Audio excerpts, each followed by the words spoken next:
뭐 장기간 하는 그런 과정이라고 들었습니다. 저도 오전에 KTX 타고 서울서 점심 먹고 KTX 부랴부랴 내려왔는데 우리 이야기하기 전에 잠시 운동 좀 하고 시작하도록 하겠습니다. 여러분들 다 여성분들이니까 저보다 잘할 거라고 생각이 되는데 다 자리에서 일어나 보십시오.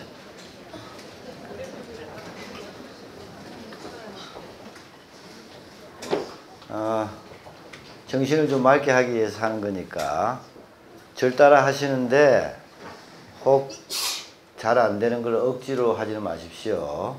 되는 만큼만 하십시오.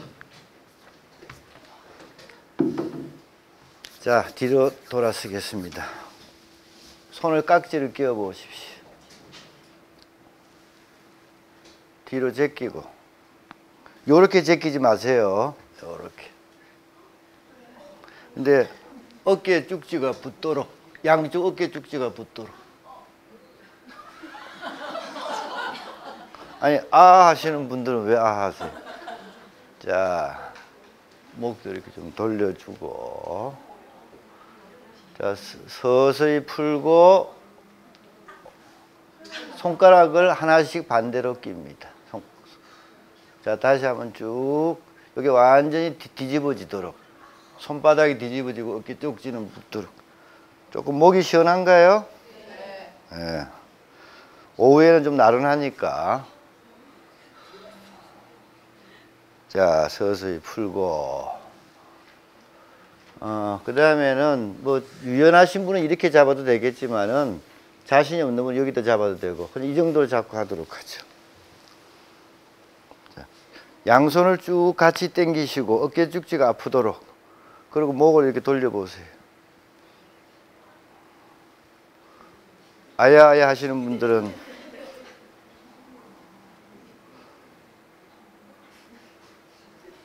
이렇게 좀 해보고, 자, 서서히 풀고, 자, 다시 반대로. 양손을 서로 당기세요. 그래야 자극이 잘 갑니다. 양손을 같이 당기라고. 그리고 목을 이렇게 뒤로 좀 제껴주셔도 좋아요. 그리고 이렇게 돌리고.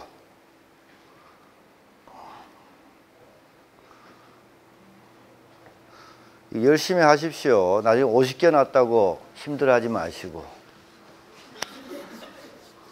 자, 거기까지는 뭐 다 되죠? 자, 그 다음에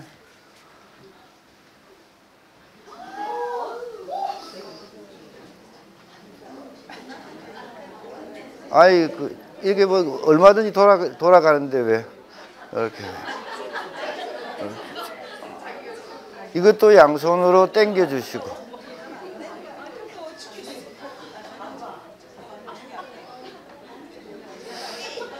아니, 다들 저보다 나이가 어려 보이는데 왜 그래요? 자, 이게 한쪽이 돼도 또 다른 쪽이 안 될 수가 있습니다.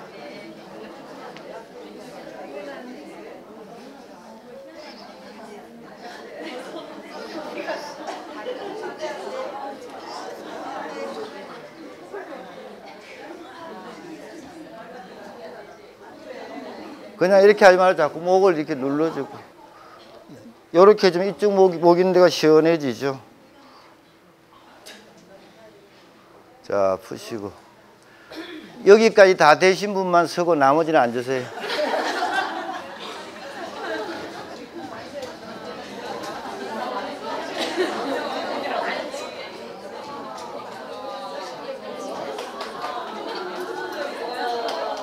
자, 이제 마지막으로, 요거는 이 앞의 동작보다 쉬운 동작입니다. 보통 이렇게 하면 합장한다고 그러죠. 이렇게 하면 합장하는데, 합장을 뒤로 해보도록 하겠습니다.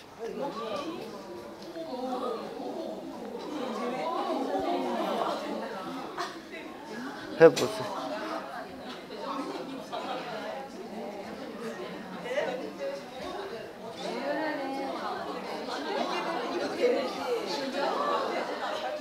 이게 되는 분은 쉽게 되는데 안 되는 분은 영 안 돼요.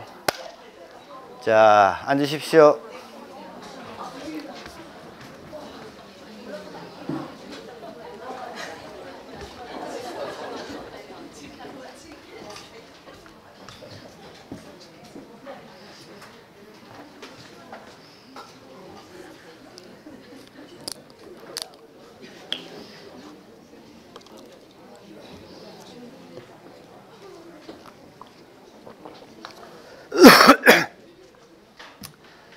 제가 처음 들어왔을 때 머리가 허여가지고 좀 우습게 봤다가 좀 달리 보이죠. 제 집 사람도 몇 년 전에 50개인가 와가지고, 나이는 50 지났지만 50개인가 와가지고 맨 병원 다니고 그러던데, 그 일상생활에서 조금만 했으면은 그다지 그렇게 힘든 기간이 없겠죠. 그리고 뭐 이거 50견 예방도 되겠지만은 지금 한 동작들을 열심히 꾸준하게 하시면은 머리가 맑아져요.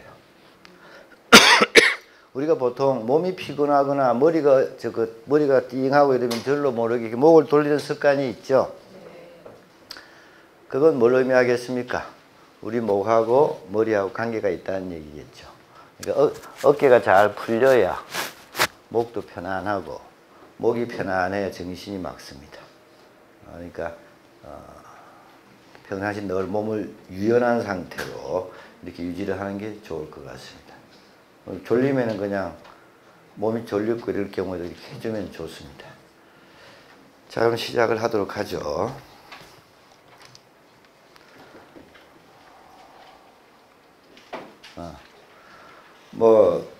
노너 이야기라고 이렇게 되어 있는데, 노너.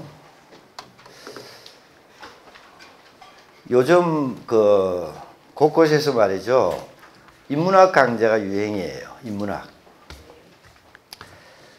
학교 안에, 대학 안에서는 인문학이 푸대접을 받는데, 대학 밖에서는 요즘 인문학이 붐이더라고요. 인문학이라는 게 보통 어떤 걸 다루는 학문을 인문학이라 그럽니까? 뭐 여러 가지가 있겠지만은, 문사철,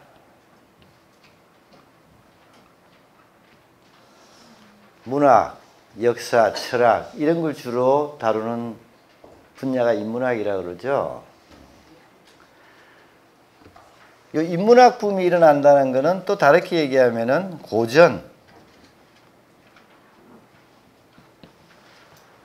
고전을 많이 읽으라 이런 얘기 하지 않습니까?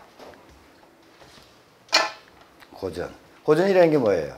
뭐 일단 오래전에 쓰여진 책일 테고, 읽을 만한 가치가 있는 좋은 내용을 담고 있는 책, 이런 걸 고전이라고 그러죠. 뭐 고전은 동양의 고전도 있을 테고 서양의 고전도 있겠는데, 동양의 고전 중에서 한 권을 추천을 하라 이러면은 뭐 각 개인이 추천한 책은 다르겠지만은 전체적으로 아마 투표를 해보면은 제 생각에 제일 많이 나오지 않겠나 싶은 책이 노노입니다. 그러지요? 여러분들한테 한번 물어볼게요. 예상답은 내가 충분히 짐작이 되는데, 노노 책을 한번 원문 말고, 원문은 읽을 필요가 없죠. 한문을 전공한 사람만 읽는 거니까. 원문은 아니고 번역문으로 한 번이라도 다 읽어보시면 손 한번 들어보십시오. 내가 여러 군데에서 노노 저걸 했는데, 운이 좋으면은 한 분이 손을 들고, 손 안 드는 경우도 많더라고요. 근데 우리 여기는 대한민국을 짊어질 여성 공무원 리더 가정인데, 한 명도 안 읽었다는 건 좀 서운하네요.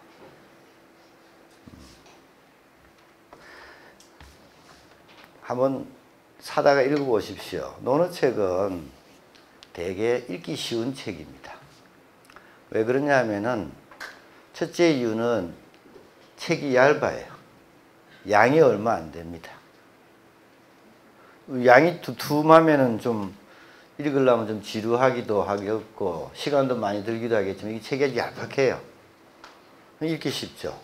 더 쉬운 이유는, 뭐 노노하니까 공자님 사상에서 문학, 역사, 철학에서 혹시 철학 쪽에 속하나 이렇게 생각이 될 텐데, 보통 철학책 하면 머리가 아프다 이런 고정관념이 있죠. 뭐 서양의 철학가들이 쓴 철학책 같으면은 처음부터 끝까지 그 사람의 사상 체계 뭐 이런 거를 논리적으로 써놨기 때문에 좀 어려울 수도 있겠지만은, 노노책은 전혀 그런 성격의 책이 아닙니다. 처음부터 끝까지 어떤 하나의 논리, 일정한 논리를 가지고 쓰는 책이 아니에요. 좋은 공자님과 공자님의 제자들의 좋은 말과 행동들을 그냥 기록해 놓은 짤막짤막한 글들 모음집입니다. 그러니까 다르게 얘기하면 앞에서부터 차근차근 읽어야 될 필요도 없어요. 아무 데서나 토막난 글을 읽으면 되는 겁니다. 그러니까 쉬울 수밖에 없죠. 수학 문제 풀듯이 뭘 생각을 하면서 풀거나 읽어가야 될 글들이 아니라는 얘기입니다.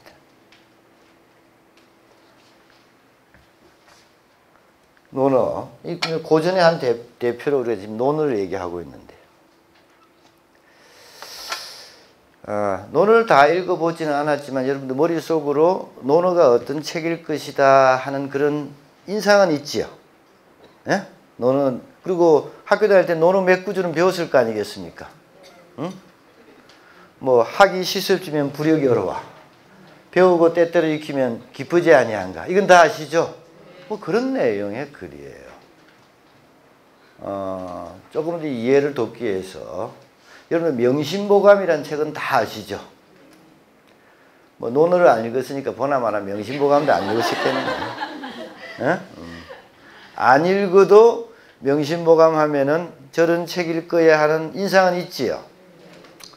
뭐 가하만사성, 집안이 화목하면은 만가지 일이 잘 된다. 가하만사성 다 들어보셨죠? 뭐 그런 내용입니다. 뭐 공자님이 들으면 서운하실지 모르지만은 책의 성격을 비교해 보면은 명심보감이나 논어나 같은 성격의 책이에요. 그러니까 부모님한테 효도하라. 배웠으면 열심히 복습하라. 뭐 이런 내용의 글들, 그런 가르침을 담고 있는 책이 논어고, 이런 논어가 동양 고전을 대표한다고 그러면은 고전이라는 게 뭔가 하는 것도 어느 정도 가늠할 수가 있겠지요. 자, 그러면 제가 여러분들 질문을 이제 하나 드리려고 합니다. 그리고 그 질문에 대한 답을 우리가 한번 생각해 보는 시간이 오늘 저하고 여러분들하고 만나는 시간이 될 텐데,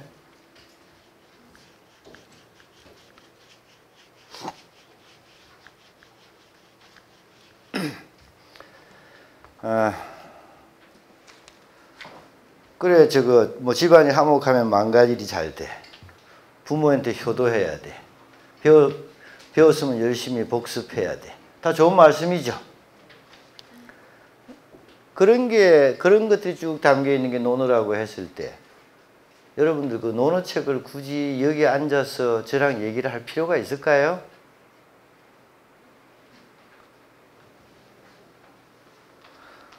아니, 고전을 읽으라는 얘기는 많이 들어봤는데, 젊은이들에게 특히 고전을 읽으라고 많이 권하는 것 같은데, 뭐 논어가 고전 전부는 아니지만은 논어도 고전의 한 대표적인 책인데, 오늘 논어책으로 한정지어서 얘기하지만 논어가 상당히 대표성이 있으니까 하는 얘기입니다. 그거 좋은 말이기는 한데 그 뻔한 얘기 아니에요? 달리 우리가 시간을 이렇게 내서 얘기할 필요가 있을까요?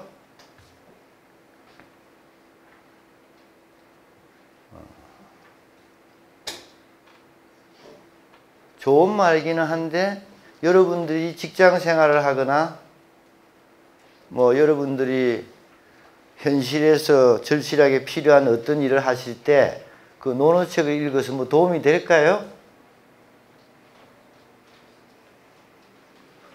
예를 들어 가지고 뭐 집에서 난초를 기르는데 난초가 뭐가 탈이 났어. 난초. 그러면은 원예학 책을 찾아가지고 사가지고 거기에 뭐 난초 조항을 보면은 뭐 난초가 이런 문제가 생겼을 때는 뭘 어떻게 처치를 하면 된다는 답안이 있겠죠. 그래야 안 그래요? 쓸모가 있을 거라고요. 근데 집에 난초가 문제가 생겼다고 논어책을 이렇게 들춰보고 있으면 거기서 답이 나올까요? 뭐 나와요? 대단하신 분이 계시네. 그 어떤 답이 나올 것 같아요? 얘기해 보세요. 있기 때문에 지금 우리가 공자를 배워야 하면은 공자의 그 기본 사상 인을 실천해야 되기 때문에 예. 난초에도 사람도 인을 실천해야 되는 예. 그런 어떤 기판이 되지 않나 생각이 배워야 된다고 생각합니다. 뭐 이렇게 생명체를 사랑하라 이런 얘기 같네요. 생명체를 사랑하는 말을 꼭 논어책을 배워야 됩니까? 그럴까요? 근데 지금은 저분은 인문학 하시는 분 같아. 좋은 답을 하셨는데 저 이야기의 편의를 위해서 제가 반박 질문을 한 겁니다. 직장 생활에서 뭐 행정 업무를 처리해야 되는데 그 민원이 들어왔는데 처리가 안 됐을 경우에 논어책을 보면 답이 나올까요? 그렇지 않겠죠. 그렇지만 무슨 뭐 행정소송법이라든지 이런 책을 보면은 그것에 해당하는 답안이 있을 수 있겠지요. 자, 인문학, 고전 이런 거하고 인문학, 고전 이런 거하고 실용적인 정보를 제공하는 학문하고는 확실히 다른 것 같습니다. 이거는 좋은 얘기기는 한데 구체적으로 우리한테 뭘 답을 제시해 주지를 않는다는 얘기예요. 이런 걸 배울 필요가 있겠는가 이런 얘기입니다. 그런데도 왜 고전을 읽어라, 인문학적인 사고를 하라 자꾸 이렇게 요구를 할까 하는 의문이 생깁니다. 이거는 좋긴 하지만 쓸모가 없을 것 같고 그럼 쓸모 있는 걸 하지 왜 쓸모없는 걸 배우려고 하느냐 하는 문제지요. 제가 인문학하고 고전하고 실용적인 학문하고의 차이를 내가 비유적인 표현을 써서 한번 얘기해 보겠습니다. 여기 물컵이지요. 이 물컵은 쓸모가 있지요. 지금 제가 이렇게 물 마실 때 얼마나 편하고 좋습니까? 버리기도 좋고. 일회용 이 물컵은 유용합니다. 쓸모가 있지요.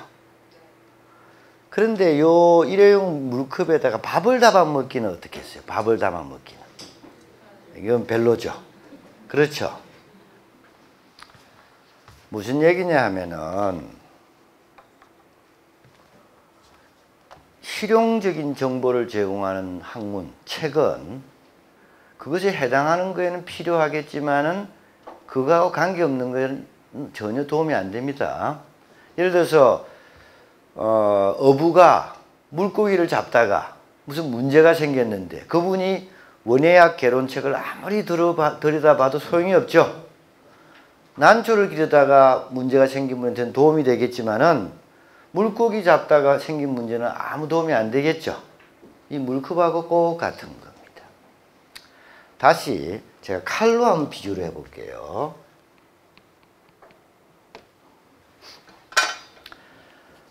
칼이라는 것은 그게 쓰임새가 있으려고 그러면은 무슨 날이 예리해야 되지요. 날이 잘 갈려있어야 됩니다. 면도칼, 날이 잘 갈려 있어야 뭐 면도를 하거나 혹은 종이를 자르거나 하는데 쓸모가 있겠지요. 그런 날이 잘 드는 그런 칼 같은 것이 실용적인 학문이라고 할 수가 있습니다. 근데 논어 같은 고전, 인문학, 논어 같은 고전에서만 한계지만 논어 같은 고전은 칼로 치면은 날이 없는 칼입니다. 날이 없으니까 당연히 물건을 자르거나 하는 실용적인 목적에 전혀 도움이 안 돼. 전혀 도움이 안 된다는 게 아니고 직접적인 도움이 안 됩니다. 그런데 이 고전이라는 칼은 날은 없는데 어마어마하게 큰 칼이에요. 자, 면도칼 쓸모가 있지요. 종이 자르거나 면도하는 데 쓸모가 있습니다. 근데 면도칼이 아무리 예리하게 날이 서 있다고 하더라도 그것으로 바위를 쪼갤 수 있을까요? 바위를 쪼갤 수가 없습니다. 그런데 이 고전이라는 칼은 날이 없어가지고 어떤 특정한 것에 딱 맞는 그런 도움은 주질 않지만은 엄청나게 큰 칼이라고 그랬죠. 만약에 그 칼을 휘두를 수 있는 그런 능력을 가진 사람이 그 칼을 들게 되면은 바위도 쪼갤 수가 있습니다.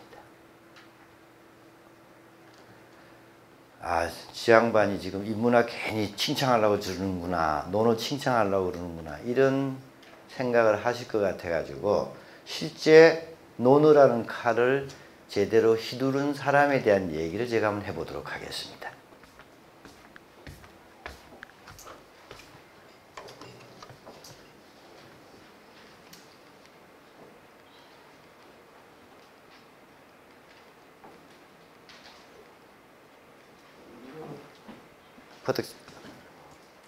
퍼뜩 찾아지지 않는데 제가 판서를 할게요. 여러분들 그 중국 송나라 때 사람인데요. 조보라는 분이 있습니다. 조보.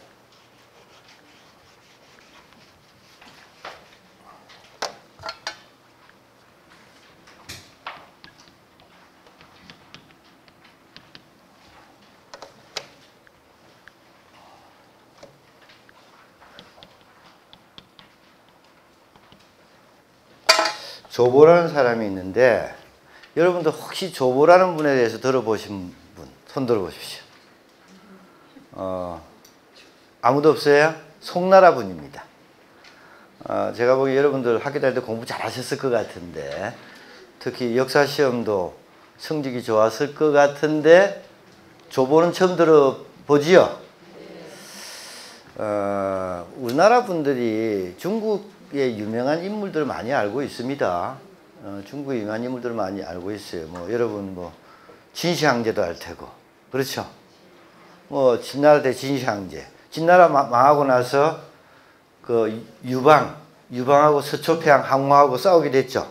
유방도 알고 항우도 알고, 유방인 천하통일하고, 또 한나라 말기에 조조유비 간우 삼국시대도 알고, 그렇죠? 그 다음에 위진남북조를 거쳐서 천하를 통일한 수나라 양제, 수양제 아시죠?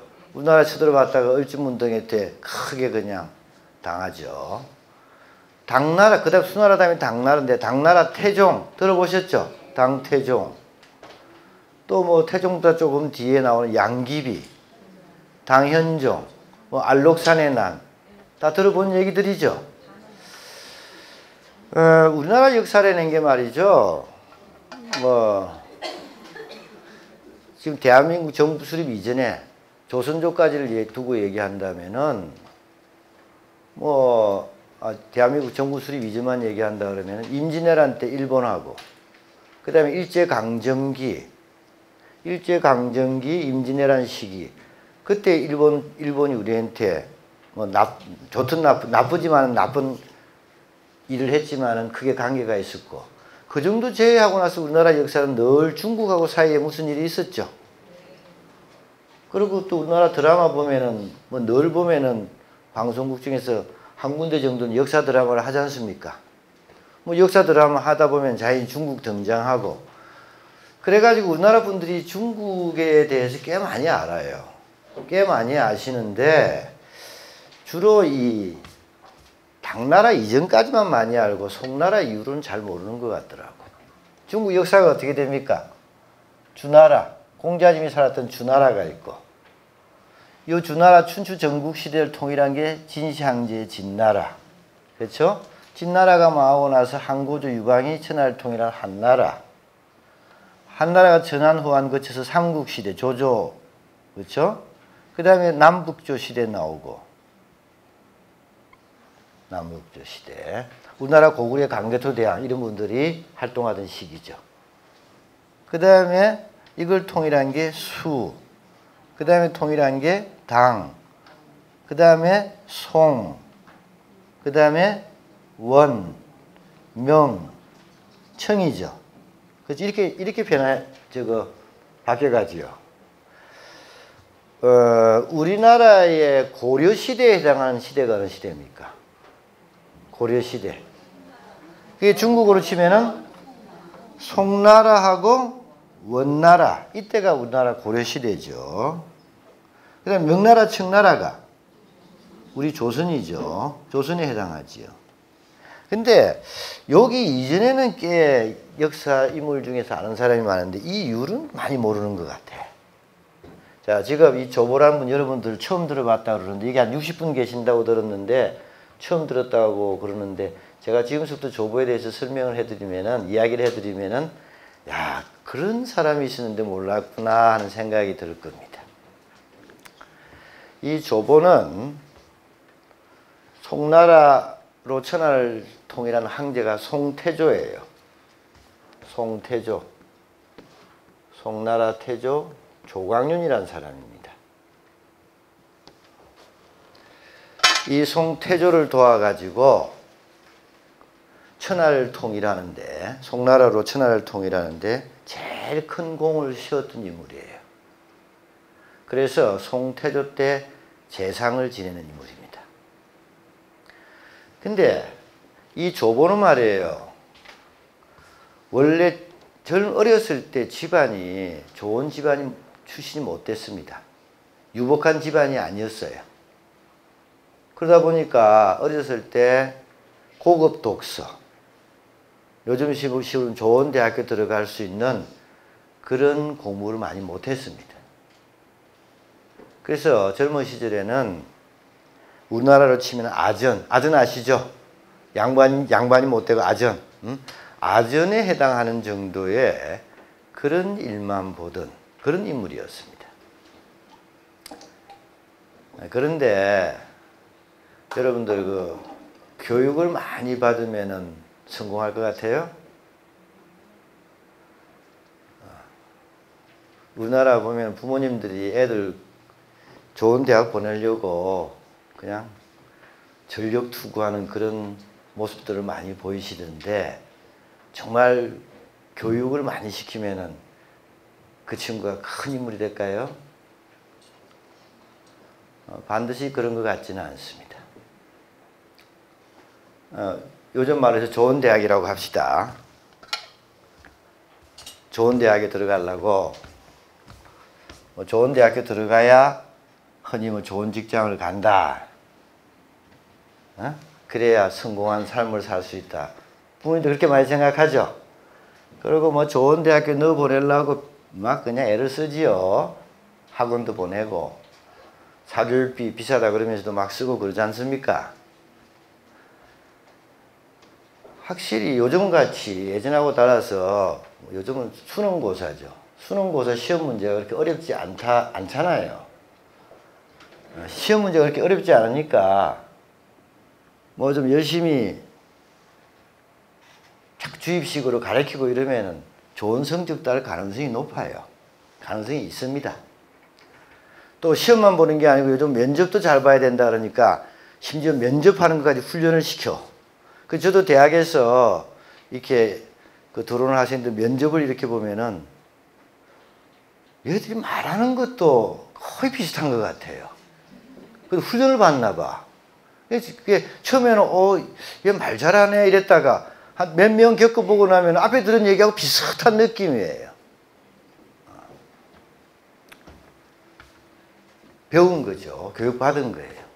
또 그러다 보면은 아무리 지금 아니라고 그래도 대학에 회사에서도 선발을 하려면 선발 기준이 있어야 될 테니까 어쩔 수 없이 좋은 대학 나오면은 좋은 직장 갈 가능성이 높아지지요.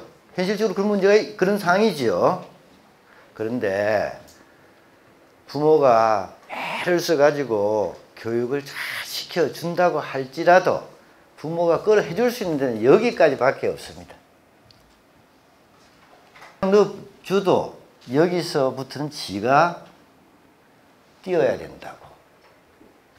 잘 집어넣어, 나도 억지로 거기까지 넣어줬는데 좋은 교육을 시켜가지고 도와주고 해가지고.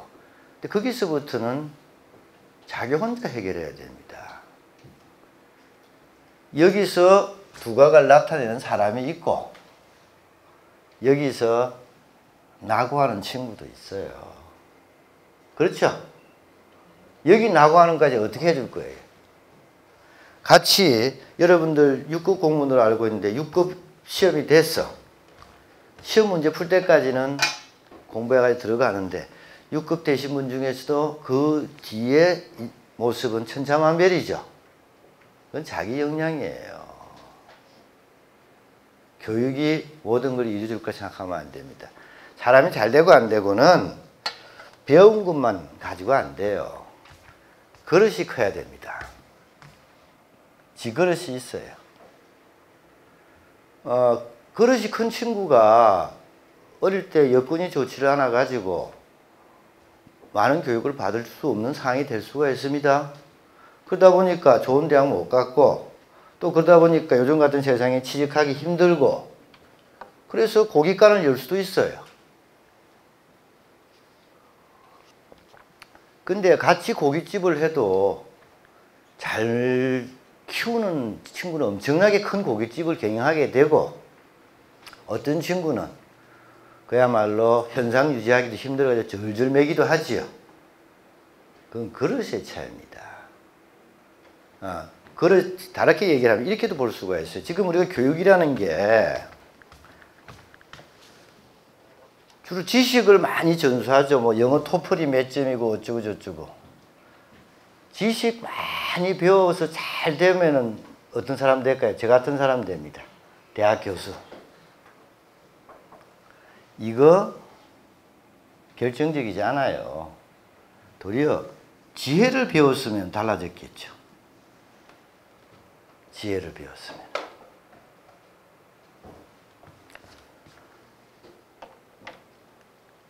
이 조보, 비록 어려운 여건 속에서 성장했지만은 그릇이 큰 인물이란 말이죠. 큰 경륜을 가지고 있고 지혜로운 사람입니다. 천하를 통일한 송태조니까 이 양반도 보통 인물이 아니겠죠. 송태조가 조보를 알아봤어요. 이 친구 보통 친구가 아니구나. 인물을 알아본 겁니다. 그래서 별로 높은 지에 있지 않던 조보를 발탁을 했는데, 이 조보는 송태조의 기대에 부응해가지고 눈부신 활약을 합니다. 그렇게 해서 태조가 천하를 통일하는데 최고의 공을 세워줘요. 태조가 천하를 통일하고 나서 조보를 재상으로 임명하였습니다. 여러분들 이 송나라는 말이죠. 특히 문을 중시했어요. 무보다는 문을 중시했다고. 그래서 이 송나라는 어떤 정책까지 쓰느냐면은 군사사령관도 문관을 임명을 했습니다. 그만큼 송나라는 물론 그거는 결국은 송나라의 그 불행의 원인이 되는데, 좋은 나라가 되려면은 문도 숭상하고 무도 숭상해지고 문무를 다 중시해야 되는데, 이 송나라는 너무 문 쪽으로 치우쳐가지고 숙문 사상이 아주 강했습니다. 그런 송나라의 태조가 어느 날 조보를 만나서 이렇게 얘기합니다.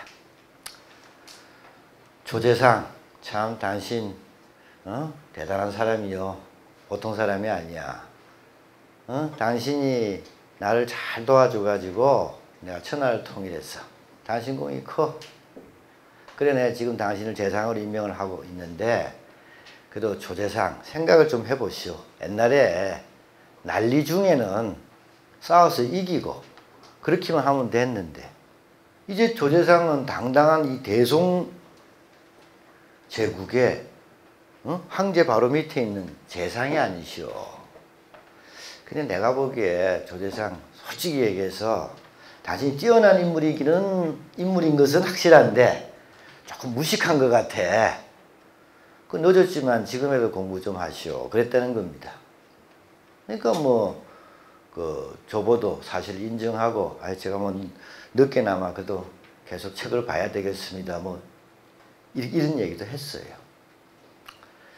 이 조재상이 조보가 말이죠. 송태조 밑에서 천하를 다스릴 때에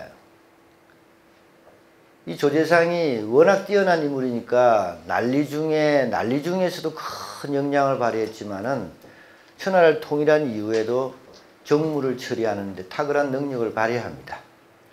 근데 조보가 아무리 대단한 인물이지만 모든 일을 다 처리할 수 있는 건 아니겠죠. 생각해 보십시오. 우리나라 중국에 비하면 크지 않은 우리나라에도 온갖 일이 많을 텐데 그 큰 중국에 얼마나 많은 일이 있었겠습니까? 조재상도 어떤 때는 어려운 일이 있어 처리하기가.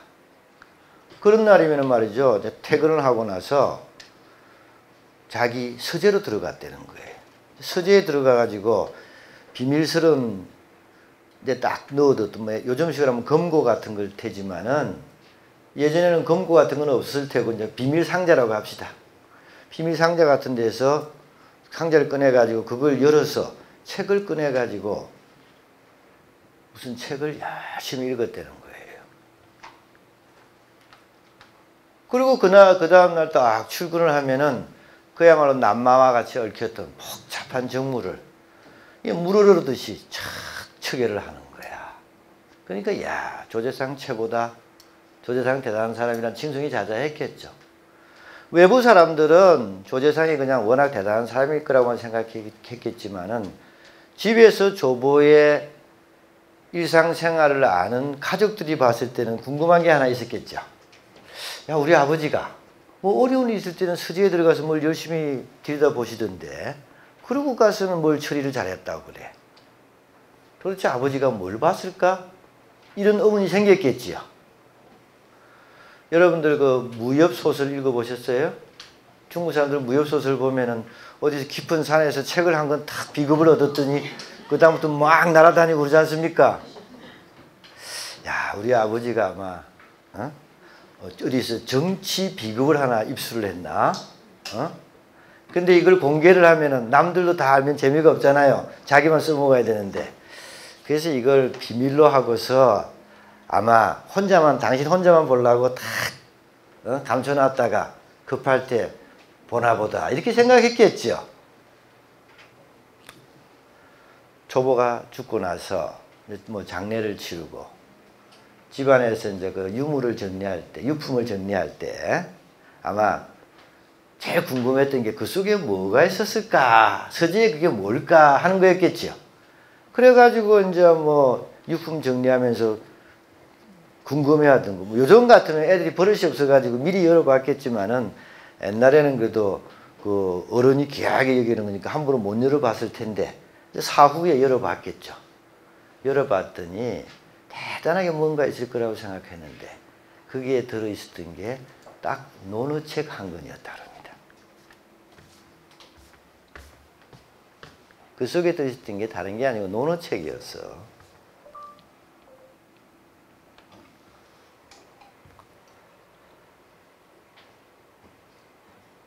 이 조보는 논어책만 읽었던 거예요.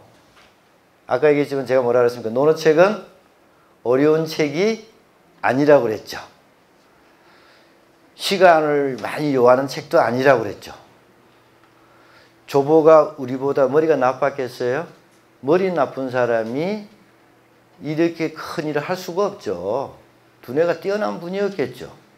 그 두뇌가 뛰어난 분이 뭐 노는 책을 그렇게 보고 있었을까?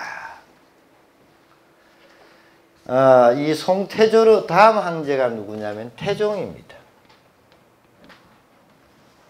송나라의 제2대 황제가 송태종이에요. 근데 이 태조라는 인물이 대단한 인물이라는 게 이런 데서도 알 수가 있는데 태종은 태조의 아들이 아닙니다. 태종은 태조의 동생이에요.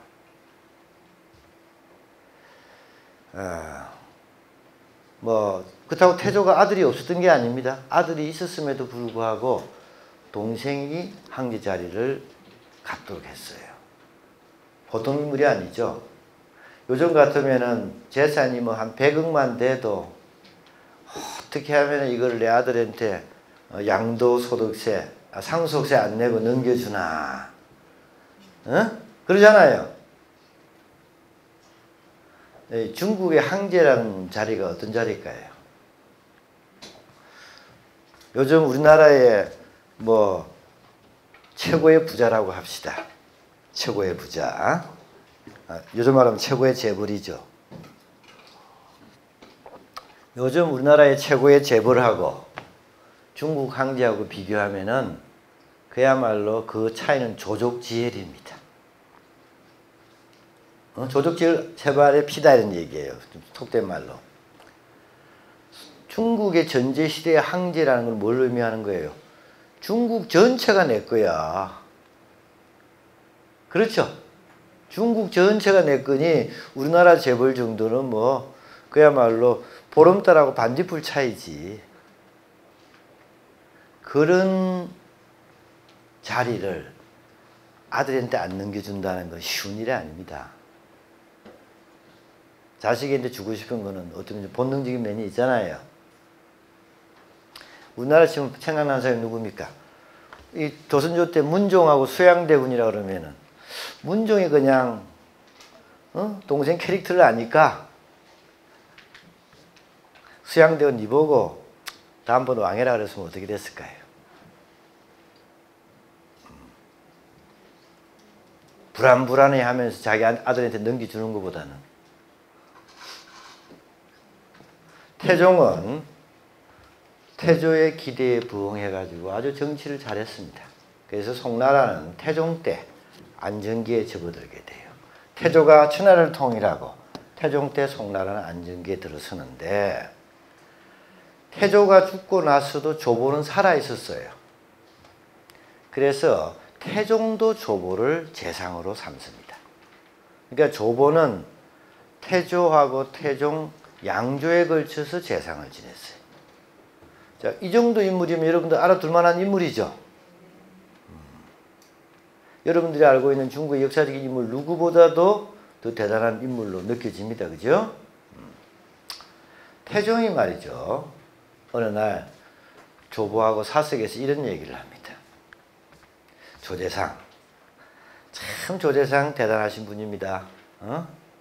우리 형님을 도와가지고 천하를 통일하는데 큰 공을 세우셨고 또 지금 나를 도와가지고 내가 참 공에 덕을 많이 보고 있습니다.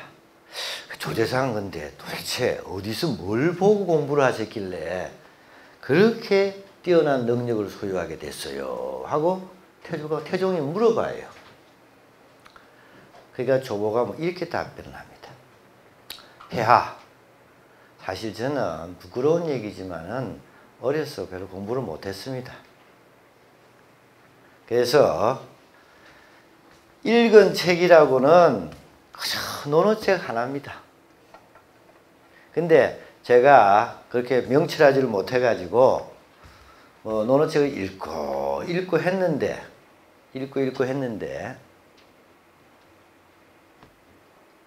그저 논어책의 한 2분의 1 정도를 이해를 해가지고 태조 황제를 보필했고 그래서 천하를 통일하는데 제가 미력이나마 도움이 됐습니다. 그리고 또 읽고 해가지고 나머지 2분의 1까지 다 이해를 했다 싶은데요. 여기서 좀 얻은 거 가지고 지금 폐하를 보필하고 있습니다 라고 답을 했어요. 그래서 이 조보의 별명이 반부논어재상입니다.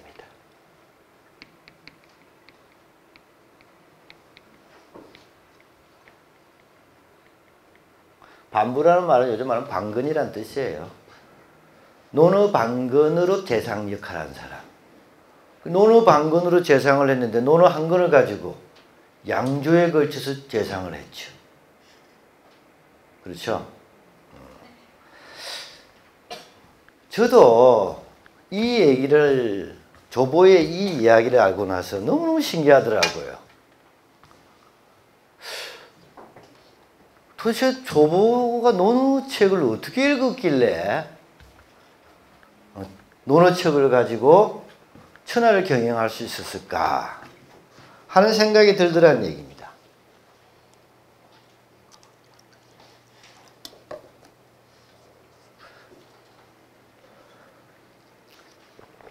사실 제가 그래도 우리나라에서는 특급 한문 선생 아닙니까? 그러니까 뭐 논어책도 많이 읽었을 테고 많이 읽기만 했겠어요. 대학에서 논어 전문을 강의한 것도 몇 차례고 이거 논어에 나오는 여러 가지 어조사 용법도 꽤나 잘 알고 있고. 그런데 나는 논어책 읽을 때 그냥 동양 사상을 얘기한다거나 한문의 구문을 설명한다거나 한문의 용자의 용법을 설명한다거나 이런 거고 맨 처음에 얘기한 것처럼 뭐 그냥 좋은 말씀이구나 이런 정도였다는 얘기죠. 이런 정도의 이해밖에 못했어요. 도대체 논어책을 어디를 읽어서 어떻게 읽었길래 또 뭐 그렇게 어려운 게 있어가지고 평생을 읽고 그것도 뭐 2분지 1만 이해하고 2분지 1을 또 읽고 해서 2분지 1을 이해하고 할 그럴 뭐가 있었던가 의아하다는 얘기입니다. 쉬는 시간이 다 돼가니까 잠깐만 얘기를 하면 이렇습니다. 제가 느낀 거는 아 그렇구나. 이 논어라는 고전이 사람마다 쓰임새가 다르구나. 나 이영주한테 논어책은 밥벌이 수단이야. 그렇잖아요. 한문 선생 밥벌이 수단 아닙니까? 논어책이 나를 만나면 밥벌이 수단밖에 안 됐는데 논어책이 제대로 임자를 만났어. 조보를 만났더니 천하를 경영하는 지침서가 된 거죠. 나는 논어라는 큰 칼을 휘두를 그릇이 못 됐던 거예요. 자, 그러면 잠깐만 쉬었다가 이 이후로 조보가 논어를 어떻게 읽었을까? 이 얘기를 계속하도록 하겠습니다. 자, 계속하도록 하겠습니다. 그리고 쉬지 않고 계속 100분 동안 얘기할 테니까 그 재미없으신 분은 주무셔도 돼요. 자, 조보가 논어를 어떻게 읽었을까? 그 얘기를 하자고 그랬는데 조보가 논어를 어떻게 읽었을까? 하는 논어 속에서 답을 일단 찾을 수 있을 것 같아요.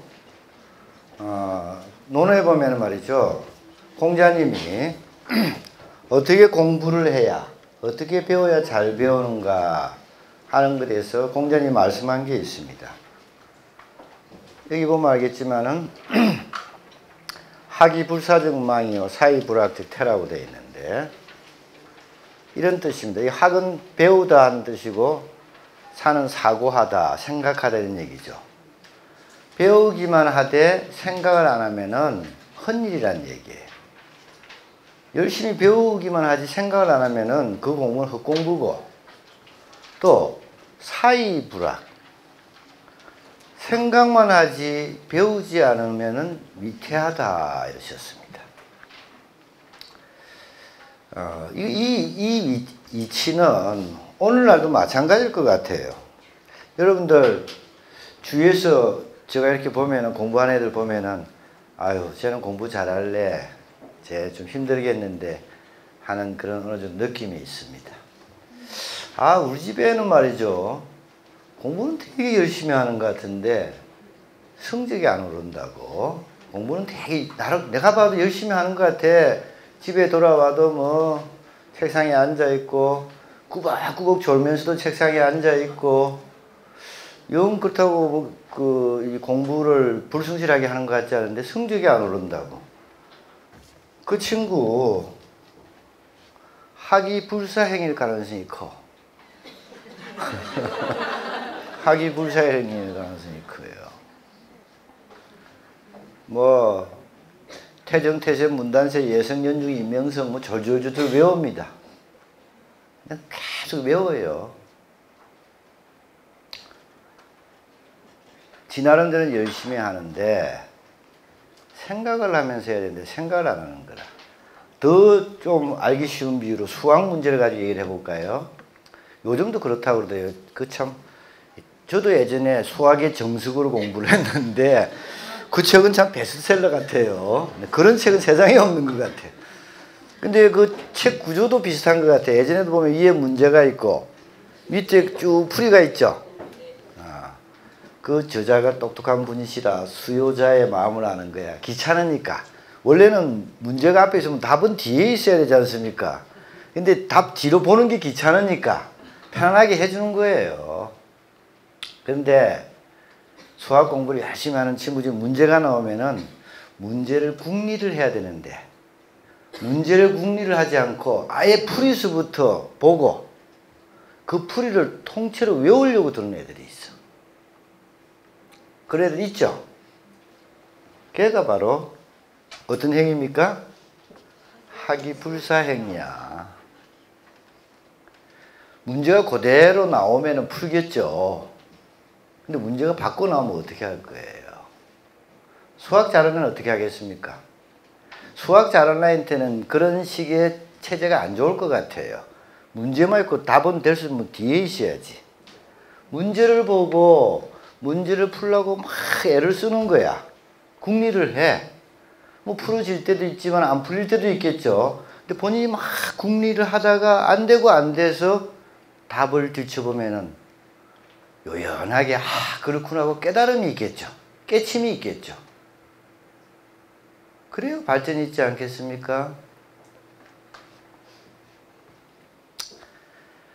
그래도 학이불사행은 사고는 안 쳐요. 그냥 뭐 그럭저럭 살면 됩니다. 성실하니까. 이거 사이불학행은 진짜 골치 아파요. 집에 애들 중에서 공부는 안 하고 맨 앉아서 공상하는 애들 있죠. 다행히 10,000명 중에 1명 에디슨이 나오면 다행인데 걔 에디슨 안 되면 아주 위태로워요. 그러면 공자님이 얘기하는 학습 방법은 뭡니까? 배우면서 생각하라 이 얘기겠지요. 조보가 논어책을 그렇게 읽었을 때 그 비범한 인물이 그렇게 지혜로운 인물이 그렇게 읽었을 때 보나마나 논어책을 학하면서 읽으면서 그 뜻이 뭘까 새기고 새겨보는 사회 과정을 거쳤을 거라고 생각이 됩니다.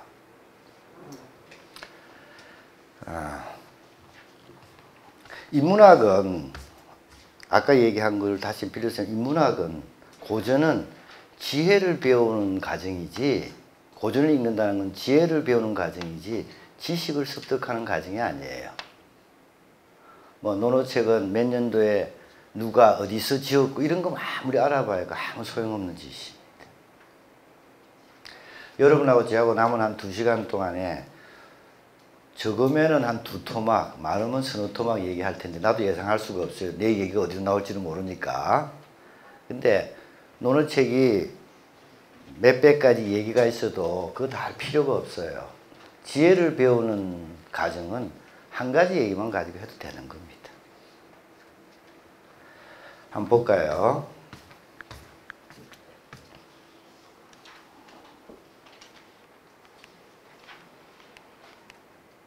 자, 이거 논어에 나오는 이야기 한 토막입니다. 뭐 책을 찾아보셔도 되고 잠깐 여기를 한번 읽어보십시오. 아니 소리 내지 말고 마음속으로 한번 읽어보세요. 무슨 얘기인지만 파악을 일단 하시라고 준비가 돼 있어야 되니까. 대충 한번 읽어보셨죠? 나중에도 여러분들이 자공에 대해서 기억이 나도록 자공하고 관련된 에피소드라 그럴까요? 그런 얘기를 잠깐 해주면은 이 자공이란 사람은 공자 제자 중에서 돈을 제일 많이 버는 제자입니다. 요즘 말로 하면은 재테크가 뛰어난 제자예요. 그래서 공자 사후에 뭐 공자 제자들이 모여서 책도 읽고 할 때 자공집에서도 모여서 읽고 그랬다고 그래요. 뭐 좀 집에 돈이 있어야 사람들 불러서 독해를 할 때 뭐 과일도 깎아내고 커피도 내고 그럴 거 아니겠습니까? 공자 제자 중에서 아주 엄청나게 못 사는 제자도 많았거든요. 자공은 돈벌이를 잘했던 제자입니다. 그래서 이 사마천의 사기에 보면 화식열전이라고 그 고대에 돈벌이를 잘했던 역사적인 인물들이 나오는데 자공도 그게 등장합니다. 돈벌이를 잘했다. 여러분 재테크가 뛰어나다면 일단 어떤 사람이란 얘기입니까? 지혜로운 사람이란 얘기예요. 돈벌이 잘하는 사람이 보통 머리 좋은 사람이 아니에요. 여러분들 돈벌이 잘한다 그러니까 돈이나 좋아하고 좀 약간 천시하려고 그런 선입견을 갖기 쉬운데 뭐 그 돈벌이가 옳은 건지 그런 건지는 모르겠지만은 돈벌이를 잘한다는 것은 그만큼 지혜가 있다는 얘기입니다. 여러분들도 혹시 주식 같은 거 하시는지 모르겠는데 머리가 안 되면 주식 하지 마세요. 에? 괜히 남 해가지고 잘 된다니까 나도 같이 뛰어들었다가 지혜나 그릇이 그만큼 안 되면서 그게 뛰어들었다가 낭패 보기 쉽죠. 지혜만 있어야 되는 게 아닙니다. 돈벌이를 잘하려면 그릇이 커야 돼요. 국량이 있어야 돼. 국량이.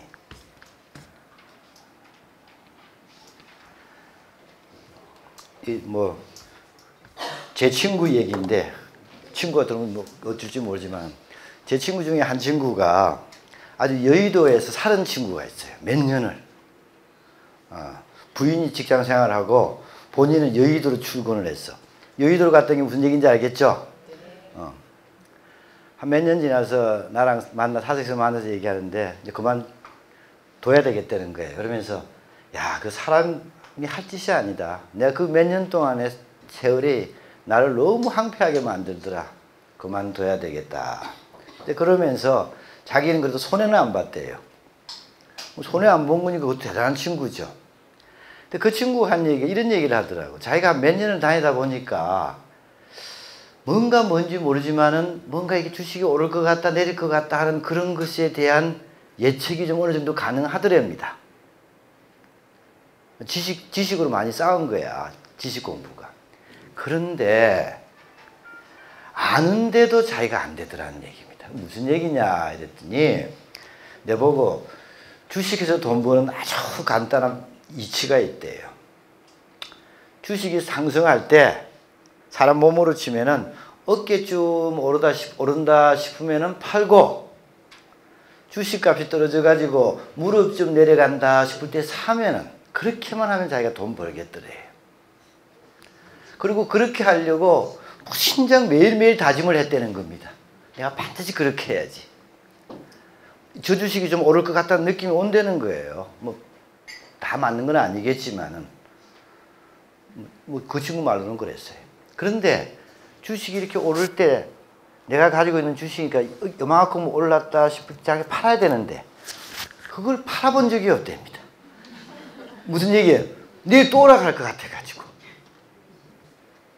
무슨 이야기 겠습니까? 그리고 이제 다른 주식을 또 사가지고 해야 되잖아요.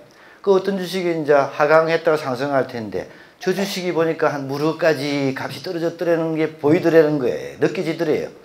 그럼 사야 되는데 아무리 살려고 다짐을 해도 안 사지더랍니다. 왜? 내일 더 떨어질 것 같아가지고. 그걸로 정신적으로 스트레스 받다가 뭐가 안 되는 거예요, 내 친구가. 그릇이 안 되는 거예요. 알겠습니까? 자공이란 친구, 공자 제자 중에서 돈 잘 벌기로 유명한 제자인데 그건 그만큼 이 사람이 공자 문화의 10대 우수 제자에 들만한 그 그릇이었다는 사실을 방증하는 거 아닐까 하는 생각이 듭니다. 그 자공이, 그 똑똑한 자공이 공자한테 물은 거예요. 공자님한테. 선생님, 왜 선생님 나라를 경영하고 나라를 유지를 하려면은 뭔가 꼭 필요한 필수 조건들이 있을 것 같습니다. 그 선생님 생각에는 나라를 유지를 하려면 꼭 필요한 게 뭡니까? 하고 물은 거예요. 그러니까 공자님이 족식, 족병, 민신지라. 족식, 충족할 족자에다가 음식, 식자죠. 뭐 그렇게 충분해야 돼. 국민들이, 백성들이 먹고 살 수 있는 게 충분해야 돼. 그 다음에 족병이야. 군대가 충분해야 돼. 군대가 충분해야 다른 나라가 우리나라 쳐들어오면 국가를 보위하고 수호할 거 아니겠어요? 그죠? 그렇게 해가지고 백성들이, 국민들이 나라를 신뢰하는 거야. 그런 것들이 가장 필요한 조건들이지.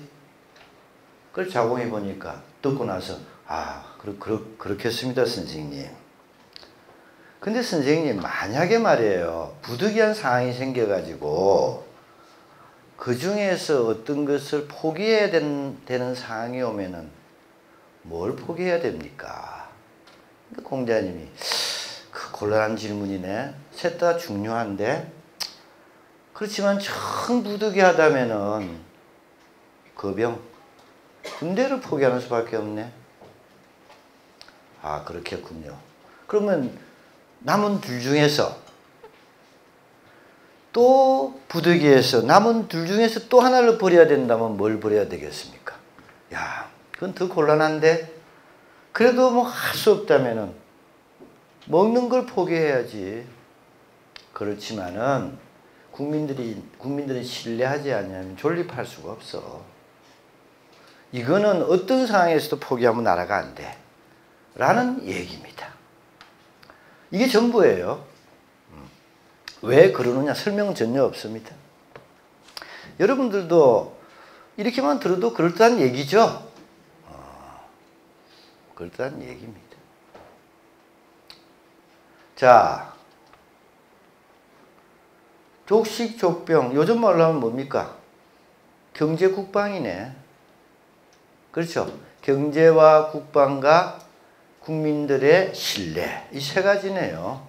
뭐 동수고금의 진리 아닐까요? 원래 진리라는 게 별거 아닙니다. 너무 뻔한 얘기죠. 고전이라는 게 원래 뻔한 얘기만 한 겁니다. 특별한 얘기를 하는 게 아니라고요. 뭐 이건 너무나 뻔한 얘기인데, 뻔한 얘기를 실제 우리가 잘 이해하고 실천하느냐는 게 중요할 것 같습니다. 자, 오늘날 우리나라에 국가 최고 지도자가 있다고, 국가의 제일 최고 지도자가 있다고 합시다. 그분이 경제를 강조하고 안보를 강조한다고 합시다. 당연히 중요한 문제죠. 그런데 경제만 가지고 얘기를 해볼까요? 경제만 가지고 얘기를 했을 때 지금 경제 성장이 중요하다. 뭐 파이를 늘려야 된다. 막 중요한 얘기를 하죠. 필요한 얘기를 하죠.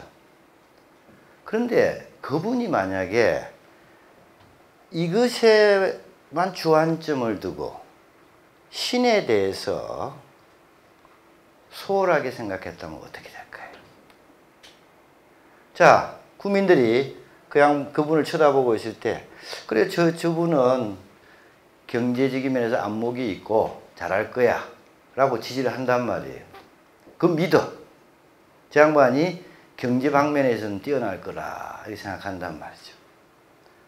그런데 이 국민들 중에서 국민들이 그래, 저 양반의 정책에 따라 가지고 국가가 GNP가 커지고 이러면은 국가 총부가 늘어날 테고, 그럼 우리한테 고루고루 혜택이 온다 라고 생각하면은 그 나라는 잘 될 겁니다. 그렇죠. 그리고 이분은 계속 지지를 받고 좋은 소리를 듣겠죠. 근데 만약에 그래, 이분이 경제적인 방면에서의 역량은 뛰어나, 사업가적인 기질은 대단해. 그런데 이분이 정책을 펼쳐서 GNP가 늘어났는데 그걸로 생긴 경제적인 이익이 내한테도 올까? 아니야, 특정 계층한테만 몰려갈 거야 라고 생각한다면 어떻게 되겠습니까?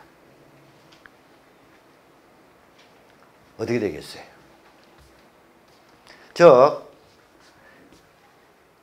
식을 우선시하지 신에 대해서 소홀했다고 하면 어떻게 되겠냐 이런 얘기입니다. 그때 청와대에 조보라는 참모가 있었다고 합시다. 그러면 대통령님, 확실히 지금 우리나라에 급한 게, 시급한 문제가 경제 방면인 건 아는데 아무리 경제 방면이 지금 대두된 문제일지라도 먼저 그 전에 이 경제적인 성장이 고루 혜택이 갈 거라는 신을 심어주는데 우선적으로 아니면 더 많은 노력을 경주를 하셔야 됩니다 라고 충고하지 않았겠어요? 그러면은 그 대통령이 이렇게 답변했을 수가 있습니다. 여보시오 조재상, 참 당신 한가한 사람이네. 지금 말이 세상이 세계가 온 세계가 국가 간의 경제 전쟁인데 1초 1분이 급한 판에 전력 질주해서 경제 성장에 힘을 써야지 한가하게 국민들 신뢰 얻느라고 그게 공을 들여요? 이런 것보다는 당장 현실적인 문제가 필요에다 힘을 쏟아야지. 이분은 실용적인 사고만 하는 겁니다. 무슨 말인지 알겠어요? 그러면 조재상이 뭐라고 답변했겠어요? 아, 그렇게 생각하시면 안 됩니다. 뭐 경제성장, 부를 창출하는 거, 외국 가서 뭐 달러 계약을 체결해 오는 거, 빌딩 짓는 건데 뭐 10층보다는 20층 좋겠지요. 그리고 30층 짓는 게 좋겠지요. 그런데 높이 쌓으면 좋겠지만은 높이 쌓기 전에 집안을 단단히 다지셔야지. 집안을 단단하게 다지지 않고 빌딩만 잠깐 쌓아 올리면은 무너집니다라고 충고하지 않았겠어요? 실용적인 관점에서 보면은 이거는 눈에 보이는 모습이죠. 업적이죠. 이거는 괜히 돈만 들고 시간만 들고 가시적인 성과가 별로 없는 것 같아. 기업가 중에서 조금 못된 기업가들은 이거 잘 안 하죠. 이건 돈만 자꾸 들어가지. 그러면 어떻게 되겠어요? 처음엔 잠시 속일 수 있을 것 같아도 그 기업가 오래 가겠습니까?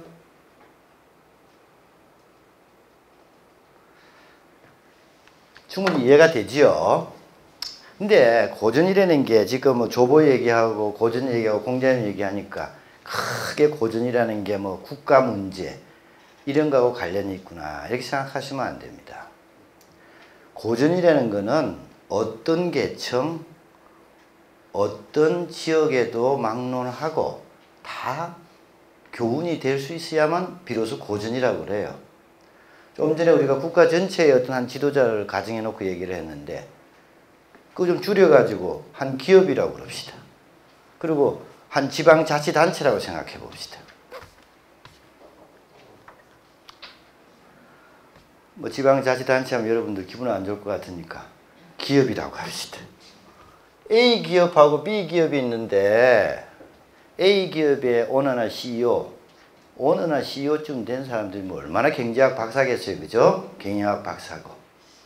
이 사람들의 식에 대한 능력은 의심하기 어려울 겁니다. 다 이 전문가들이니까 그 자리에 올랐겠죠.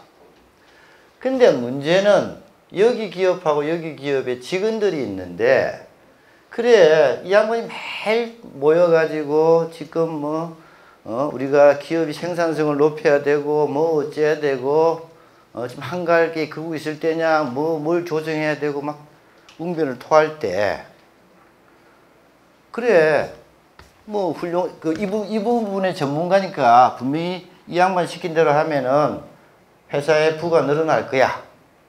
근데 그 부가 내한테 올까? 아니면 자기가 뒷주머니를 차거나 특정 계층한테만 줄 거라고 의심하는 회사가 있고 아니야 우리가 열심히 같이 띄워주면은 회사에서 얻는 이익이 우리에게 분배될 거라고 믿는 회사가 있다 그러면 어떻게 되겠어요 결과는? 너무나 그 뻔한 이치 아닙니까? 이 양반은 보나마나 여기 복지니 뭐니 이런 거 그 쓸데없는 돈 들어간다 생각할 거예요. 심하면 밑 빠진 독에 물 붓기지 이렇게 생각할 거라고. 근데 이 양반은 어떤 사람입니까? 그게 낭비인 것 같아도 낭비가 아니라고 생각하겠죠. 그게 단단한 기반이 될 거라고 생각하겠죠. 신을 얻는 게. 논어에 보면 욕속부달이라고 그랬습니다. 논어에 보면 욕속부달.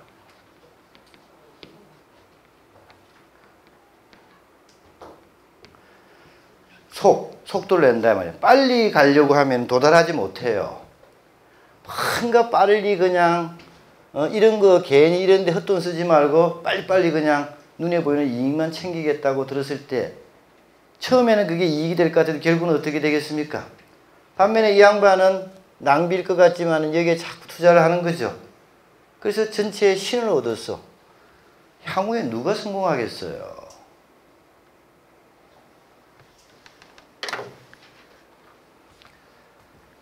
자, 이게 기업만 그럴까요? 사실 제가 이런 데서 늘 얘기하고 싶은 한 가정의 문제입니다.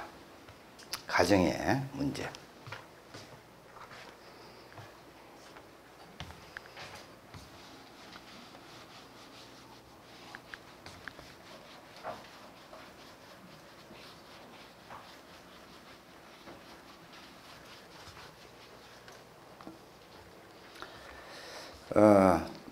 아직도 우리나라에 조금 가부장적인 면이 아직도 잔존하고 있기는 하지만 지금 많이 완화됐다고 보여지고 우리 윗세대, 저 같은 경우에 우리 아버지 세대, 우리 아버지도 그러셨고 우리 아버지 친구분들 대체적으로 그런 경향이 있었던 것 같습니다.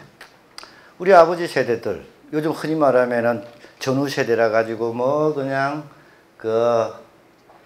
열심히 일하고 그냥 일에 미친 듯이 일하고 그래가지고 우리나라를 이만큼 성장시켰죠, 그죠? 그냥 매 출근하고 요즘은 토요일도 놀지만 노는 게 어디 있습니까? 매 출근하고 또 저녁에는 매 술 드시고 오시죠. 그러고는 뭐라 그러세요? 내가 술이 좋아서 마시는지 아냐? 이것도 직장 생활의 연장이야. 이러시죠, 그죠? 어린 우리가 보면은 참 진짜 집안을 위해서 열심히 사시는 것 같아요. 근데 이제 어쩌다가 한 번씩 뭔가 마음에 안 들어. 가족들이. 그러면은 집합을 시킵니다. 다 모여! 모이죠. 술 한잔 딱 하시고 오셔가지고 기분 나쁠 때 뭐라고. 저는 그게 기억이 나요. 너희들 요즘 왜 그 모양이냐? 내가 너희들 밥을 굶겼냐? 학교를 안 보냈냐? 요즘도 그런 말 쓰는 분이 있습니까? 어? 내가 너희들 밥을 굶겼냐? 학교를 안 보냈냐? 내가 족식 족병 안 했냐? 이런 얘기입니다.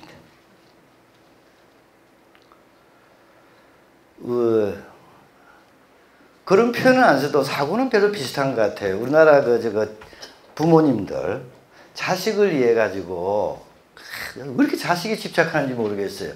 제발 자식에 집착하지 마세요. 자식 인생 따로 있어요. 근데 집착을 하려면은 조금 바른 길로 집착을 해야 되겠어. 우리나라 부모들이 집착은 자기네들이 꼭 자식의 울타리가 돼주겠대. 울타리가.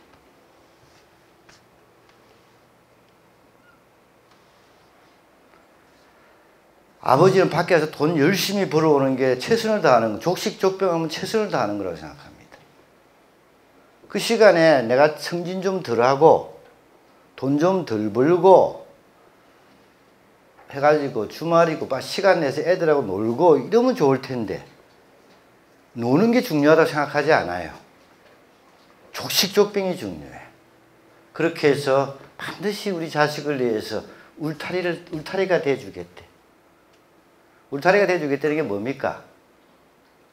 가장 대표적인 예를 든다면 재산 남겨주겠다는 거죠.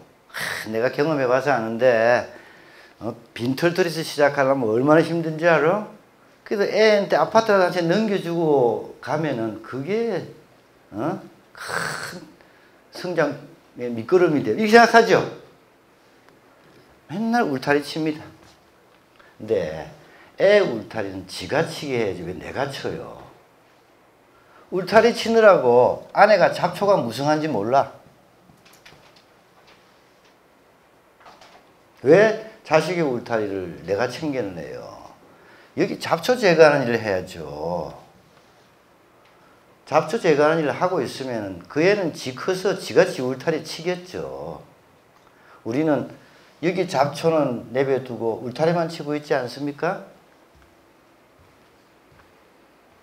그걸 생각해 볼 필요가 있어요.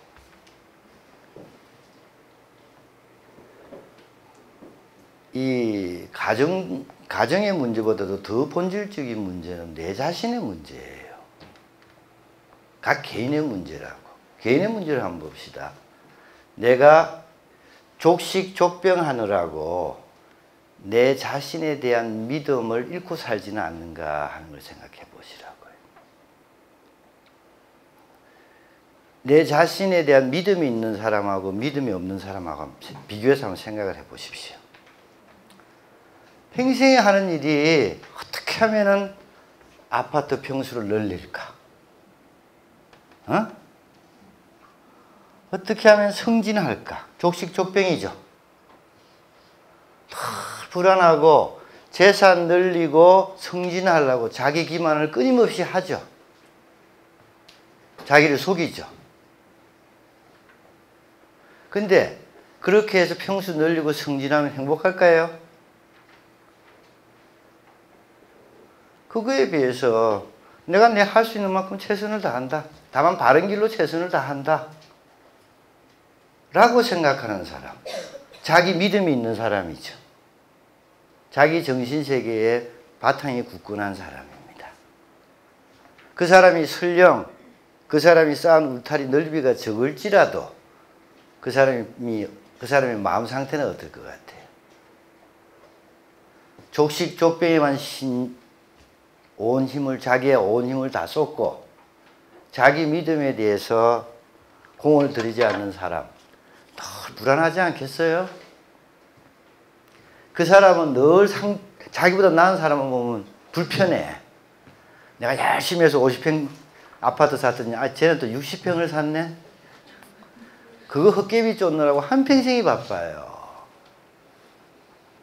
그렇지만 자기 믿음 있는 사람이라면 상대가 50평을 살든 내보다 못 살든 그게 내한테 무슨 상관이에요. 난 내 삶이 지향대로 살고 있는데. 그렇지 않겠습니까? 이런 생각을 해야 된다는 얘기예요. 한 구절을 읽어도. 그리고 생각했으면 그치지 않고 그 생각이 투출해지면은 실천하려고 하는 의지가 생기겠죠. 그죠? 그런 것이 우리가 고전을 통해서 배운 일 아닐까 싶어요.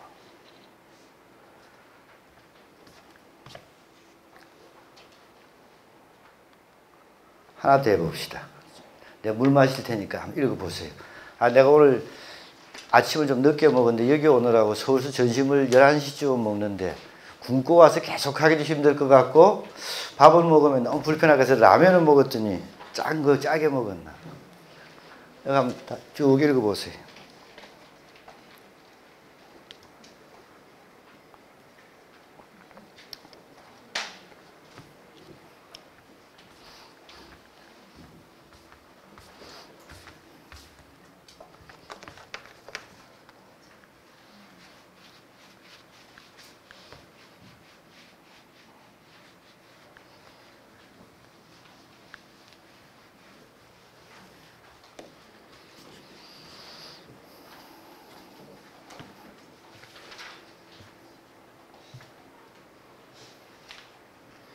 읽어보셨죠? 정자라는 분의 얘기입니다. 정자. 이 정자는 다 들어보셨죠? 정자라는 분은 좀 뭔가 귀에 익숙한 분이죠? 아주 공자님 제자 중에서 최고의 제자니까. 아까 얘기는 공문 10, 공자 문화의 10명의 똑똑한 제자, 그 공문 17에 속하지 않는 분인데 그 공문 17보다 더 위에 있는 분입니다. 자, 여러분들 공자. 공자 얘기를 내가 안 했네. 공자 얘기 좀 할까요? 요즘 뭐 자수성가한 분 얘기가 자주 나오던데, 제가 뭐 서양은 잘 모르고 아는 만큼만 아는데 제가 아는 만큼 아는 범위에서 공자님이 아마 가장 자수성가한 분인 것 같아요. 참 보통 분이 아닙니다. 왜 공자님이 자수성가한 분이냐면 공자님 하면 성인이시고 뭐 철학자시고 교육자시고 이렇게 책에 나오는 그런 얘기 말고 제가 다 에피소드만 가지고 자수성가한 분이라는 좀 재밌는 각도에서 얘기를 해볼게요. 공자님 아버지가 숭량을이라는 분입니다. 숭량을이라고 춘추시대 때에 중국 노나라의 장군이었어요. 근데 아마 엄청난 장사였던 것 같아요. 그 얘기에 보면 이런 얘기가 있습니다. 여러분들 옛날에 전쟁을 할 때 공격을 할 때는 제일 뛰어난 장수, 제일 용맹한 장수가 공격을 할 때는 어느 부위를 맞습니까? 선봉을 맞겠죠. 그렇죠. 선봉을 맞는 사람이 제일 잘 싸우는 장수라는 얘기입니다. 만약에 적한테 쫓겨가지고 퇴각을 할 때는 제일 용맹한 장수가 어디를 맡을 것 같아요? 후미를 맡습니다. 충분히 이해되죠? 숭냥의리가 어느 날 다른 나라하고 전쟁을 하다가 퇴각을 하게 됐어요. 그래서 숭냥의리가 후미를 맡아가지고 오는데 쫓겨가지고 성 안으로 들어오는데 성 위에서 보니까 적군이 막 쫓아온단 말이에요. 가만뒀다가 적군이 성 안으로 밀려 들어올 것 같아. 큰일이죠. 그래서 안 되겠다 싶어서 성문을 내려서 차단을 하는데 숭냥의리가 후미를 맡고 오다가 마침 성문 안으로 못 들어왔습니다. 그래서 내려오는 성문을 두 손으로 받쳐가지고 올려가지고 들어왔다고 그래요.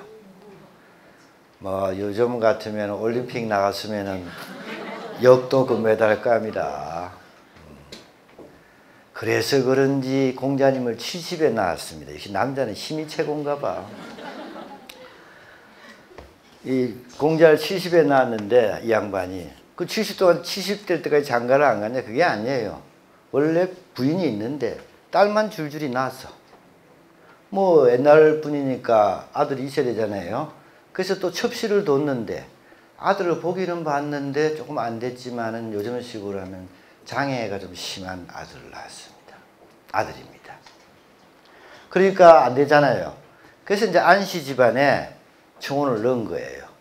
물론 역사책에 보면 야합이라는 표현도 있어가지고 야합. 공자 아버지하고 공자 어머니가 야합했다 이런 기록도 있는데 좀 야합했다면 조금 느낌이 안 좋죠. 근데 이걸 믿지 맙시다. 그래서 이제 안씨 집안에 딸 하나 주시오 이랬다는 거예요. 근데 그 공자님 어머니가 안징제인데 처녀 몸이라.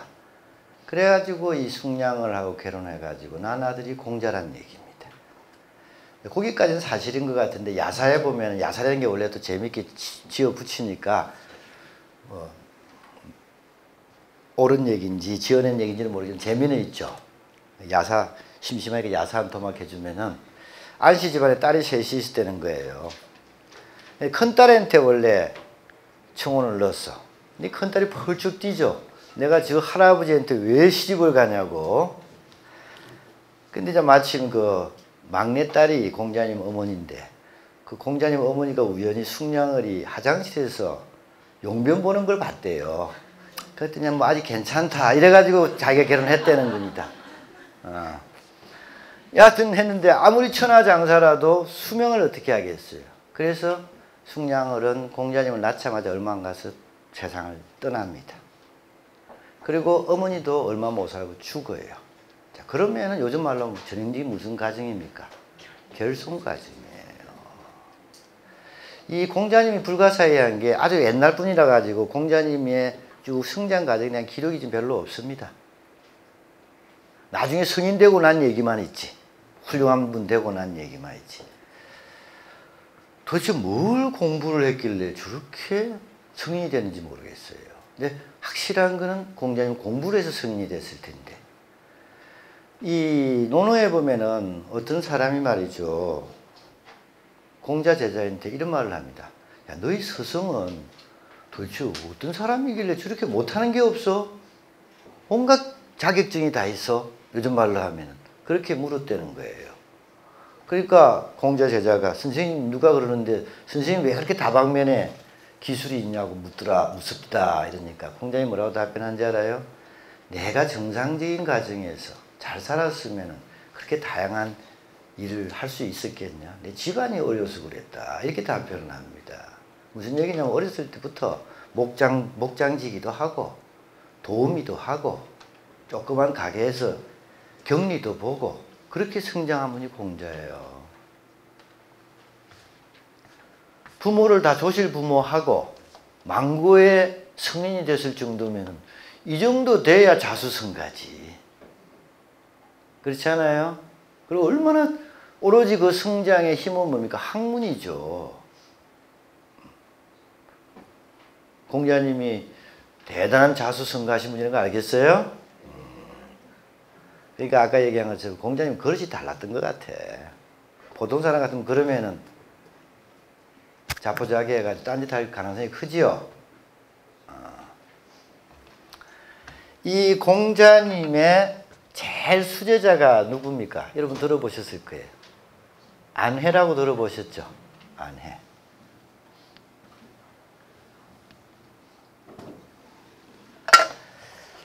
논어책에 뭐 공자님 제자가 3,000명이라는 얘기가 있지만 그건 믿거나 말거나 한 얘기고 공자 제자가 그만큼 많았다는 얘기일 텐데 그 제자 중에서 논어책에 등장하는 인물이라면 다 대단한 제자입니다. 근데 안회가 자주 등장해요. 제일 고제자니까. 이 안회라는 분은 논어책을 보면은 어떤 특징이 있냐면은 공자님이 안회 얘기만 나오면은 무조건 극구칭찬이에요.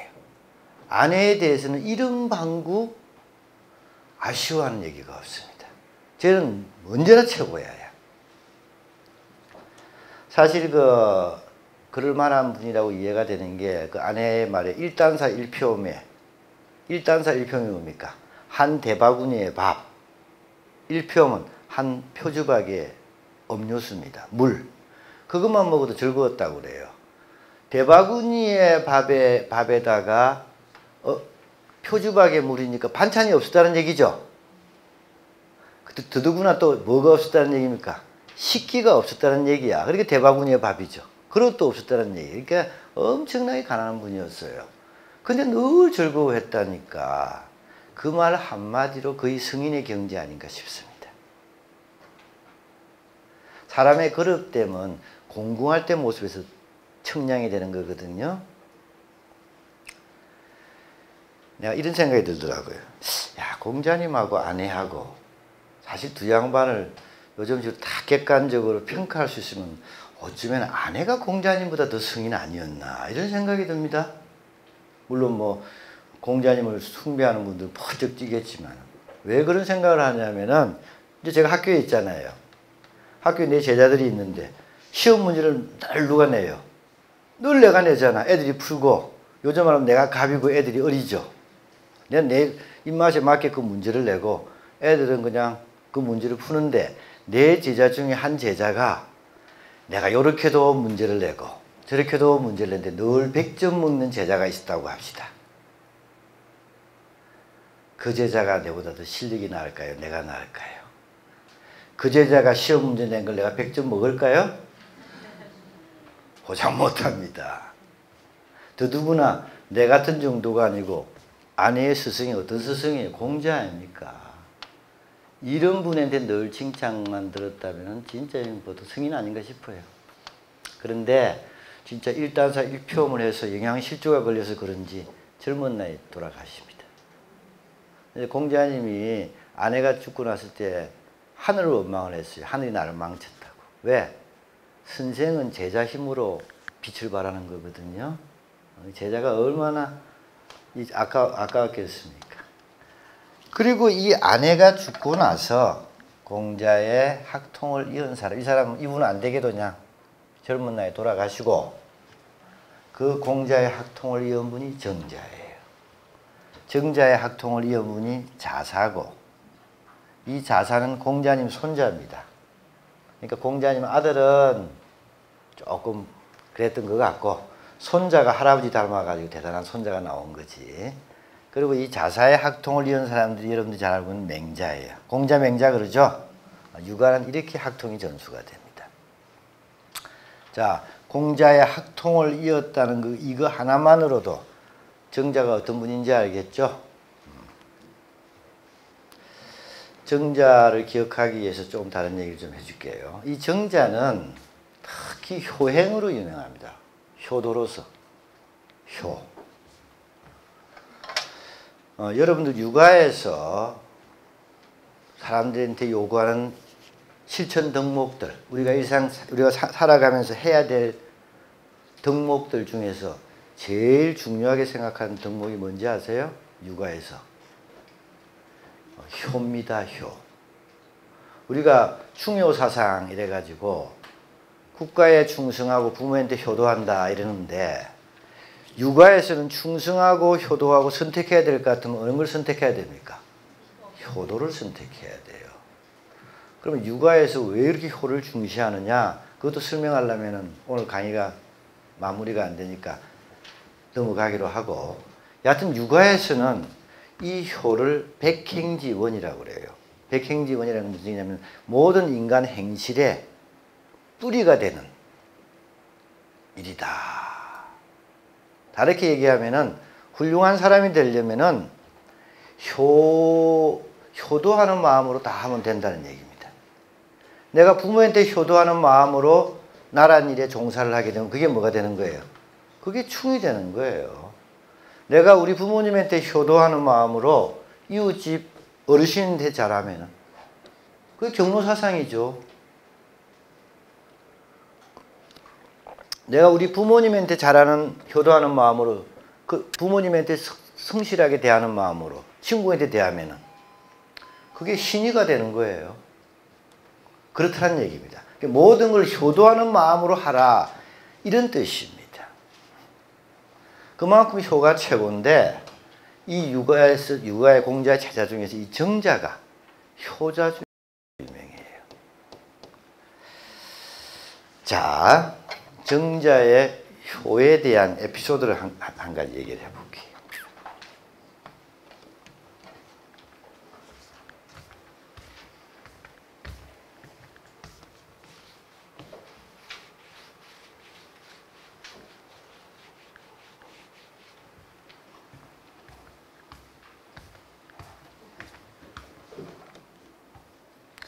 정자 아버지가 정석이라는 분인데 이 양반도 공자님 제자예요. 공자님 제자일 뿐만 아니라 논어책에 나옵니다. 그 논어책에서 공자님한테 막 칭찬 듣는 얘기가 나와요. 그러니까 부자가 다 공자님 제자라. 근데 이 정자가 정석을 봉양할 때 얘기입니다. 지금부터 2000년 전 얘기예요. 2000년 전 얘기니까 2000년 전이라고 상상하면서 들어보십시오. 정자가 막 노력을 해가지고 절약을 해가지고 고기를 장만해가지고 아버지 밥상에 고기 반찬을 올립니다.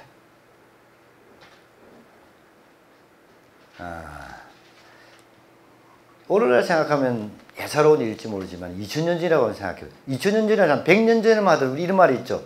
사이가 오면 뭘 해준다 그랬죠? 씨암탉 잡아준다 그랬죠?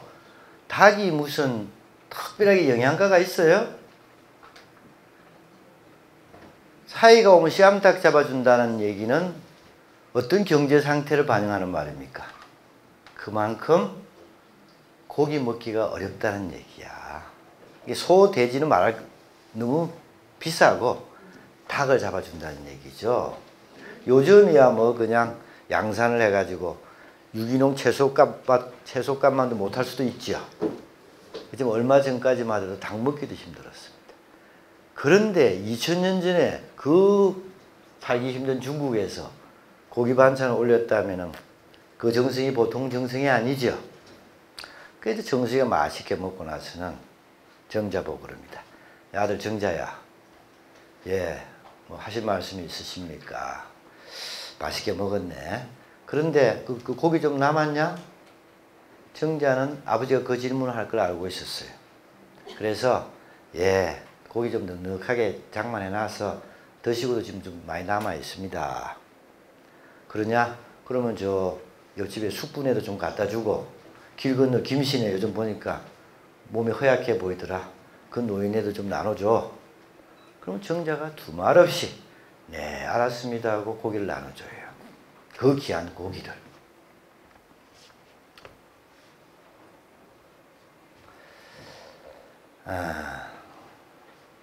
잠깐 얘기를 벗어나가지고 내가 얘기하면 여러분 좀 재밌으라고 내가 얘기 하나 해볼게요. 여러분들 자식에 대한 관심 많을 테고 또 혹시 결혼 안 하신 분은 배우자에 대해서 관심이 있을 것 같아서 제가 여러분들 만난 짐에 여러분들의 좋은 정보 하나를 제공하려고 합니다. 내가 결혼 아직 안 했으면 내 배우자 선택하는 문제가 일륜지 대사죠, 그죠? 그리고 내가 결혼했으면 우리의 사익감, 며느리감, 중요한 문제죠. 노심초사하는 문제 아니겠어요? 근데 좋은 배우자 선택하는 법에 대해서 내가 아주 유용한 조언을 하나 해드리겠다 이런 얘기입니다. 보통 보면은 뭐 집안이 맞네 안 맞네, 그 아버지 직장이 뭐냐, 집은 어디서 살드냐, 뭐 이래 샀는데 그거 허당입니다. 근데 가장 안전하고, 물론 인간 사니까 100% 다 할 수는 없겠지만 가장 안전한 방법이 뭐냐면은 그 배우자 후보가 효자냐 효녀냐 보시면 돼요. 그것처럼 안전한 지침이 없습니다. 여기 여성분들 있어서 조금 이런 말 해도 되는지, 여성분들 중에서는 자기 신랑이 효자라는 것에 대해서 불만을 갖고 계시는 분들이 있더라고. 우리 신랑이 효자라는 것에 대해서 불만, 참 그거 진짜 특이하대. 얼마나 생각이 없으신 분인가 싶은 생각이 들어요. 물론 제가 이제 어느 정도는 이해됩니다. 그 내 신랑이 효자면은 한 두 가지 좀 손실이 있어. 뭐 시집에서 누가 왔을 때 그냥 한 10만 원만 줬으면 되겠는데 꼭 30만 원을 봉투에 넣으려는 둥, 안 그래도 돈도 없어 죽겠는데, 그러죠? 뭐 자기만 돈 버나 나도 돈 버는데 지금 애들 교육 시키려고 얼마나 빠듯한데 뭐 그 시집에 오는 사람마다 이렇게 돈을 줘서 보내겠다고. 그게 좀 마음에 안 들어. 그렇죠? 근데 요거는 뭐 그나마 참아주기는 더 싫은 게 있어. 그냥 추석, 설, 시부모 생일 때 4번만 딱 갔으면 좋겠는데, 뭐 요즘 어머니가 힘들어 보이시더라, 뭐 주말마다 가자, 육신을 피곤하게 하네. 일주일 동안 근무하고 좀 주말에 쉬려고 그러는데 자꾸 친정에 가자, 시집에 가자고 그래. 내 몸을 피곤하게 해. 그러죠? 그래서 싫어하는 것 같아요. 근데 참 어리석고 어리석은 생각입니다. 그 두 가지 약간의 경제적인 손실과 약간의 내 몸의 고달픔만 참으면은 그 대가로 아주 안전한 걸, 큰 걸 얻게 될 텐데 그 생각을 못 해요.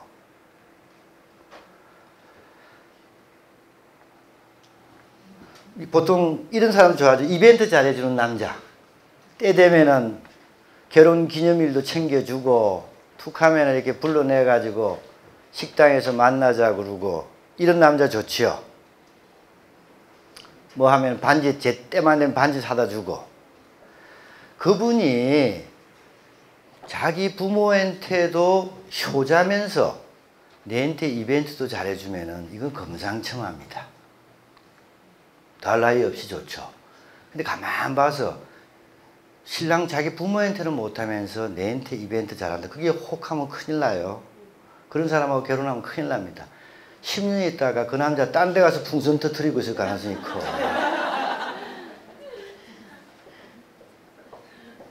왜 그럴까요? 효자가 말이죠. 효자의 마음을 가지고 있다 그러면은 부부간에 의견이 다를 때도 있고 개성이 다를 때도 있고 성격 차이도 있죠. 불화가 생길 수도 있습니다.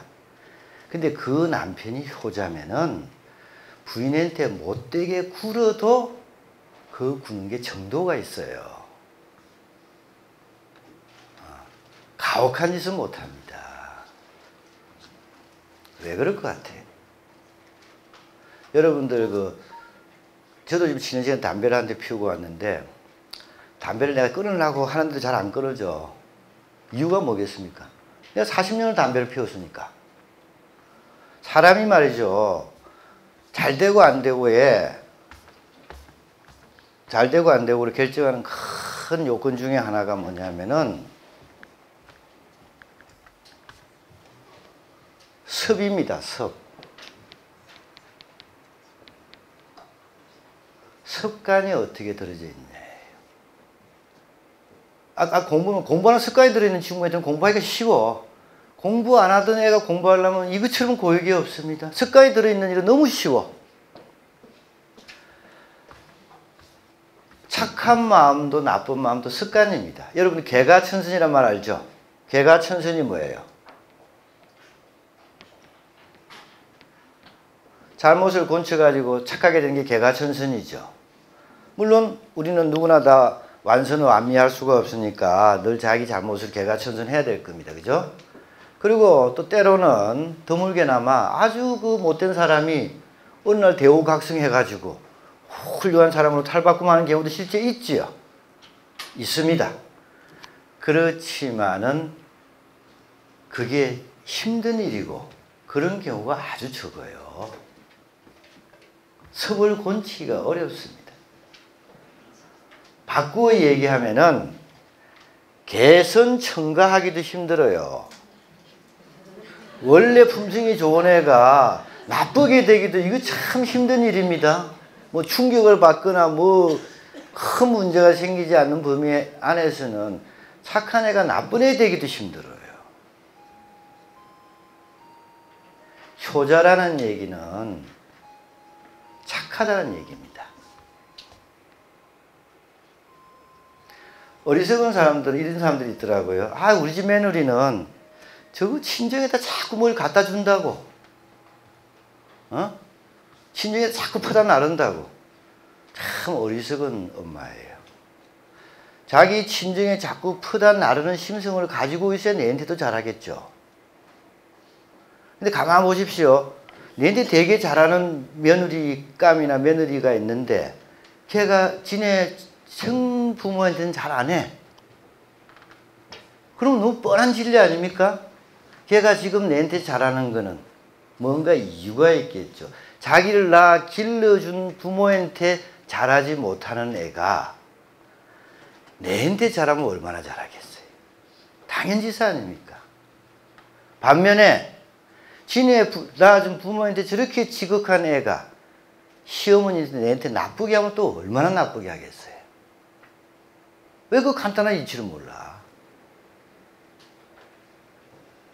그렇잖아요? 자기 부모한테 잘 못하는 사익감이 맨날 그 뭐 마누라가 좀 처갓집도 좋다고 쫓아다닌다고 하는데 지 부모 낳아서 키워준 지 부모한테 못하는 저 사이가 내한테 잘하면 얼마나 잘하겠어요. 지금 잘하는 거 일시적으로 혹은 무슨 이유로 아니겠어요?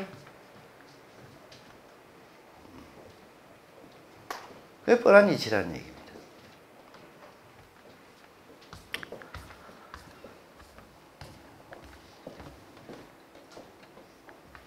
고전은 당연지사만 얘기하는 거예요.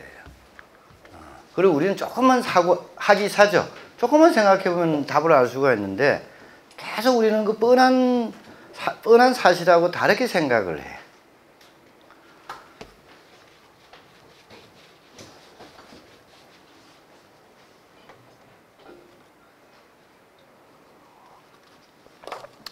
자, 정석이 정자입니다. 그러니까 여러분들이 자식을 잘 기르는 거는 영어 가해 선생 붙여서 토플 성적 높이고 하는 게 아니고 여러분 자식들을 효자로 만들면은 그리고 내가 여러분 자식 효자로 만드는 게 제일 잘 만드는 거예요. 일단은. 근데 그 효자 만들기가 쉽지가 않습니다. 왜냐하면 우리가 섭이라고 그랬는데 어릴 때 교육이 중요한 게 어릴 때는 유연해가지고 보고 들은 대로 배웁니다. 쉽게 배워요. 그리고 그 섭이 들면은 세상이 나쁘다는 얘기가 아닌데 공부를 잘했다는 그 이유로 부모가 자꾸 이기적인 애를 만들어 놓은 거야. 그렇죠? 이도 저도 아닌 애는 얘는 공부를 못하니까 일을 시켰겠지. 그러니까 때 되면 옳지를 알아. 그러니까 공부 잘하는 국가의 자식을 만드는 거죠. 이 자랑스러워할 얘기가 아닙니다. 내가 내 자식 하나를 버린 거예요. 그래요, 안 그래요?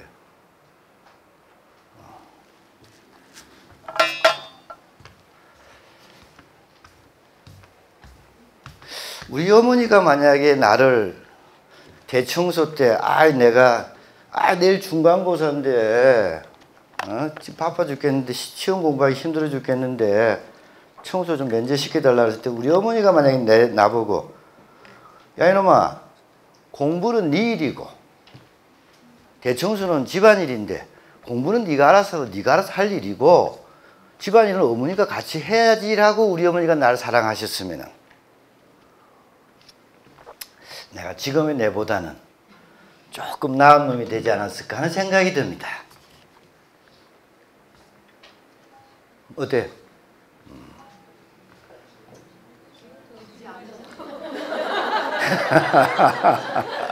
감사합니다.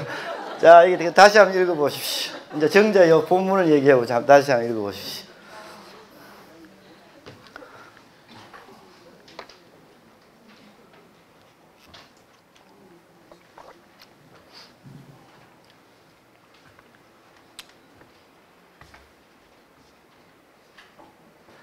자, 아까도 한번 읽어보셨고 다시 리마인드를 시켰으니까 자 보도록 하죠. 하여튼 이 정도 하면 정자는 뭐 오늘 제가 한 다른 얘기는 기억이 안 나도 정자는 어떤 분인지 알겠죠? 그 정자가 노나라 분인데 공자님이랑 마찬가지 노나라 사람이에요. 근데 그 정자가 살던 시대가 춘추 전국 시대입니다. 춘추 전국 시대라는 거는 중국 역사상 위진남북조 시대와 같이 가장 혼란했던 시기예요. 그러니까 왕조 이름은 주나라인데 이 주나라 왕이 경기 지역 서울하고 서울 주위 지역만 직할 통치를 하고 나머지 지역을 여러 제후들한테 나눠가지고 위임 통치를 시켰어요. 그래서 뭐 노나라, 제나라, 송나라, 위나라 온갖 제후국들이 있었습니다. 근데 춘추 전국시대 어떤 시대냐면 주나라 왕의 권위가 떨어져 가지고 원래 제후가 왕의 신하인데 왕의 말을 안 듣고 저끼리 독립국가처럼 해가지고 맨날 서로 싸우던 그런 시기예요. 아주 중국 역사상 혼란한 시기였습니다. 그러니까 이 당시에 각 제후국의 제후의 절체절명의 가제가 뭐겠어요? 족식족병입니다. 요즘 말로 하면 부국강병이라. 생산 경제를 늘려가지고 그 경제를 밑바탕으로 해서 군사력을 키우고 그래서 다른 나라하고 싸워서 이기고 남은 나라 뺏고 이게 그냥 지상가제였던 시절입니다. 그때 제후국 중에 하나의 노나라의 정자님이 사셨는데 뭐 자기 나라 사랑하는 거는 뭐 누구나 다 갖고 있는 마음 아니겠어요? 정자가 보니까 참 나라가 걱정이야. 나라의 운세가. 근데 정자가 어느 날 중병이 걸려서 정자 생각에 이제 내가 죽을 때가 됐구나 이런 생각이 듭니다. 그래서 여기 있는 명경자라는 분하고 면담을 하게 돼요. 이 명경자라는 사람은 그 당시 노나라의 권력 실세입니다. 명경자가 그 유명한 공자의 그 유명한 제자인 정자 선생이 나를 면담을 하자 그러네. 그 유명한 분이 나를 만나자고 했을 때는 뭔가 족식족병을 위한 엄청난 뭔가 충고를 해주실 건가 보다 하고 기대했겠죠. 그래서 병든 다 죽어가는 정자를 만나게 돼요. 근데 요 앞에 한 토막의 내용이 있습니다. 그 앞에 내용이 이런 내용입니다. 정자가 맹경자를 만나자 이런 얘기를 합니다. 하늘을 날아다니는 새는 죽을 때가 되면은 그 울음소리가 슬프고 죽을 때가 되면 우는 소리가 그렇게 슬프게 운다는 거예요. 그리고 사람은 죽을 때가 되면은 그가 하는 말이 진실됩니다 라는 얘기를 해요. 사람이 아무리 솔직하게 말을 하려고 해도 내일도 살고 모레도 살 것 같으면 내일 일을 알 수가 없잖아요. 어떤 사람이 공무원 시험에 합격해가지고 처음 어떤 부서로 가가지고 이제 불안하죠. 낯선 곳에 가니까. 근데 가보니까 마치 고등학교 선배가 거기에 있네? 너무너무 반가워. 고등학교 선배도 당연히 우리나라 문화에서 동문이니까 얼마나 반갑겠어요. 그래서 그 후배를 막 챙깁니다. 그 후배를 막 챙겨서 첫날 보나마나 한연식 한다고 술 사줄 테고 또 어려운 일 있으면 물어라 그래가지고 뭐 직무에 관련된 거 막 설명해주고 그럽니다. 공을 막 드리고 실제로 좋아서 막 그래요. 그 신참 공무원은 내가 무슨 전생에 나라를 구했나? 이렇게 첫 부임지서부터 이렇게 행운을 얻다니 앞으로 저 선배만 쫓아다니면 되겠구나 이렇게 생각했을 거예요. 그렇게 해서 그 후배한테 믿음을 얻는 얻는 과정에서 선배는 돈도 많이 썼을 것이고 시간도 많이 썼을 거야. 그런데 어느 날 갑자기 책임 문제가 걸린 일이 생기자 이 선배가 평상시하고 완전히 다른 태도를 취하고 또 그나마 봐주겠는데 기분 나쁘다고 술 한잔 하러 가자고 갔더니 그냥 상스러운 말을 하면서 성질을 내면서 뭐 술잔이라고 집어 던졌다고 해봅시다. 그 다음날 그 후배는 여전히 선배한테 겉으로는 굽시 모르지만은 어제의 선배를 보는 눈길로 더 이상은 볼 수가 없어요. 우리는 이때까지 교육받는 게 자꾸 나아가는 교육만 받지, 나아가는 교육만 받아요. 계속 공격적인 교육만 받는다고. 이 빌딩을 자꾸 쌓아 올리자, 열심히 살아서 쌓아 올리자, 쌓아 올리는데 힘을 써야 된다는 교육만 받지, 이게 어느 일순간에 무너져 버리면 하루아침에 무너진다는 것에 대한 교육은 안 받습니다. 이거를 63빌딩을 쌓을 때까지는 수많은 노력이 들지만은 한순간 이게 무너질 때는 한순간이에요. 우리가 그 후배한테 신임을 얻을 때까지 들은 것은 많은 시간이 필요하겠지만은 그 신뢰를 잃는 것은 한순간이에요. 뭐 때문에? 은행 때문에. 더 큰 문제는 가정사겠죠. 우리 아버지 집안을 위해서 진짜 몸까지 상해가면서 술도 드시고 주야로 노력을 하셔. 야, 진짜 집안에서 헌신적인 분이시구나. 열심히 사시는 분이구나. 나도 우리 아버지처럼 살아야 되겠다. 뭐 어쩌고 저쩌게 아버지 롤모델처럼 생각하려고 하는 판인데 어느 날 어머니랑 싸우는 모습을 봤더니 그냥 XX 해야 될 그런 표현들이 나오고 이러면은 그 아들은 정체성의 혼란을 겪을 겁니다. 물론 사람은 적응하고 살아야 되니까 그 아들이 그 다음날도 아버지한테 적응해서 살 거예요. 적응해서 살지만은 그 아버지를 보는 시선이 어제의 아버지와 오늘은 완전히 달라집니다. 부부간에 안 싸울 수 없죠. 싸우려면 공원 가서 싸우는 게 좋아요. 그리고 둘이 존댓말 하는 게 좋아요.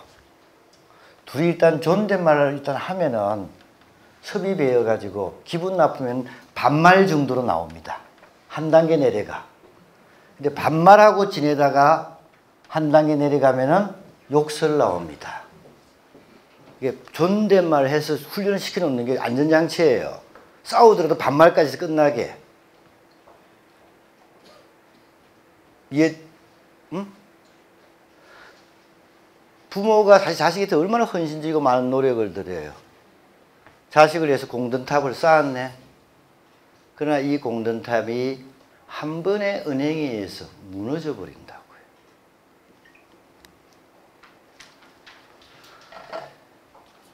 더 본질적인 문제, 자기 개인에게도 있다고 그랬죠. 여러분들 스스로를 한번 해보십시오. 될 수 있으면은 옷이라도 깨끗이 털고 다니는 게 좋아요. 근데 옷은 개성의 문제는 큰 적이 없지만 내 말투를 한번 잘 생각해 보라고요. 내가 해이해지면은 내 말투가 거칠어집니다.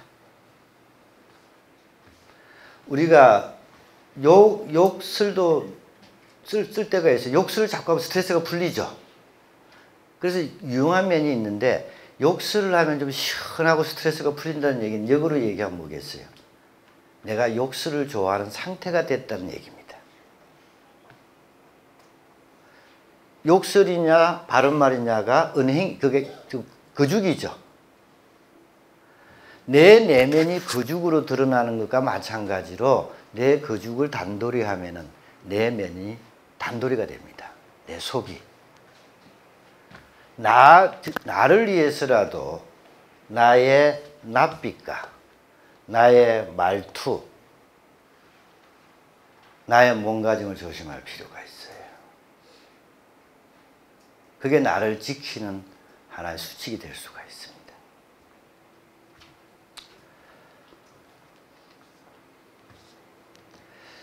결론을 짓겠습니다. 시간이 다 됐으니까 시간만큼은 얘기할 수밖에 없으니까. 결국 두툼하게 얘기했는데 두툼하게도 아무 상관이 없는 게요. 고전을 왜 공부하는가? 지식은 필요 없다고 그랬죠. 지금 정자께서 말씀하신 외모를 장중하게 하고 낯빛을 바르게 하고 말투를 점잖게 한다는 이 가르침 하나를 배우고 생각해서 뼈저리게 느껴가지고 그걸 평생에 실천한다 그러면은 책 만 권을 읽은 것보다 더 낫지 않겠어요? 그렇죠? 아주 상식적인 이 얘기가 잘 쓰면은 엄청난 칼이 되겠죠. 난 기르는 법, 물고기 잡는 법 배우는 것보다 훨씬 유용하지 않겠습니까? 그리고 이거 하나만 실천하기도 얼마나 벅찬데 그 다음 논어 구절 읽을 필요가 없잖아요. 한 구절만 평생에 실천한다 그래도 엄청난 도움이 될 겁니다. 그래서 우리는 고전을 읽는 게 좋겠고 논어책도 한번 읽어보는 게 좋겠죠. 읽을 때 어떻게 하라고요? 생각하면서 깊이 느끼면서 했으면 좋겠습니다. 자, 한 1분 지금 시계가 정확하게 몇 시입니까? 35분입니까? 네, 34분. 혹 궁금한 거 있으면 질문하십시오. 아니 갈 때 저거 익산까지 길이 좀 막힌다 그래가지고 자 조금 일찍 끝내도록 하겠습니다. 네.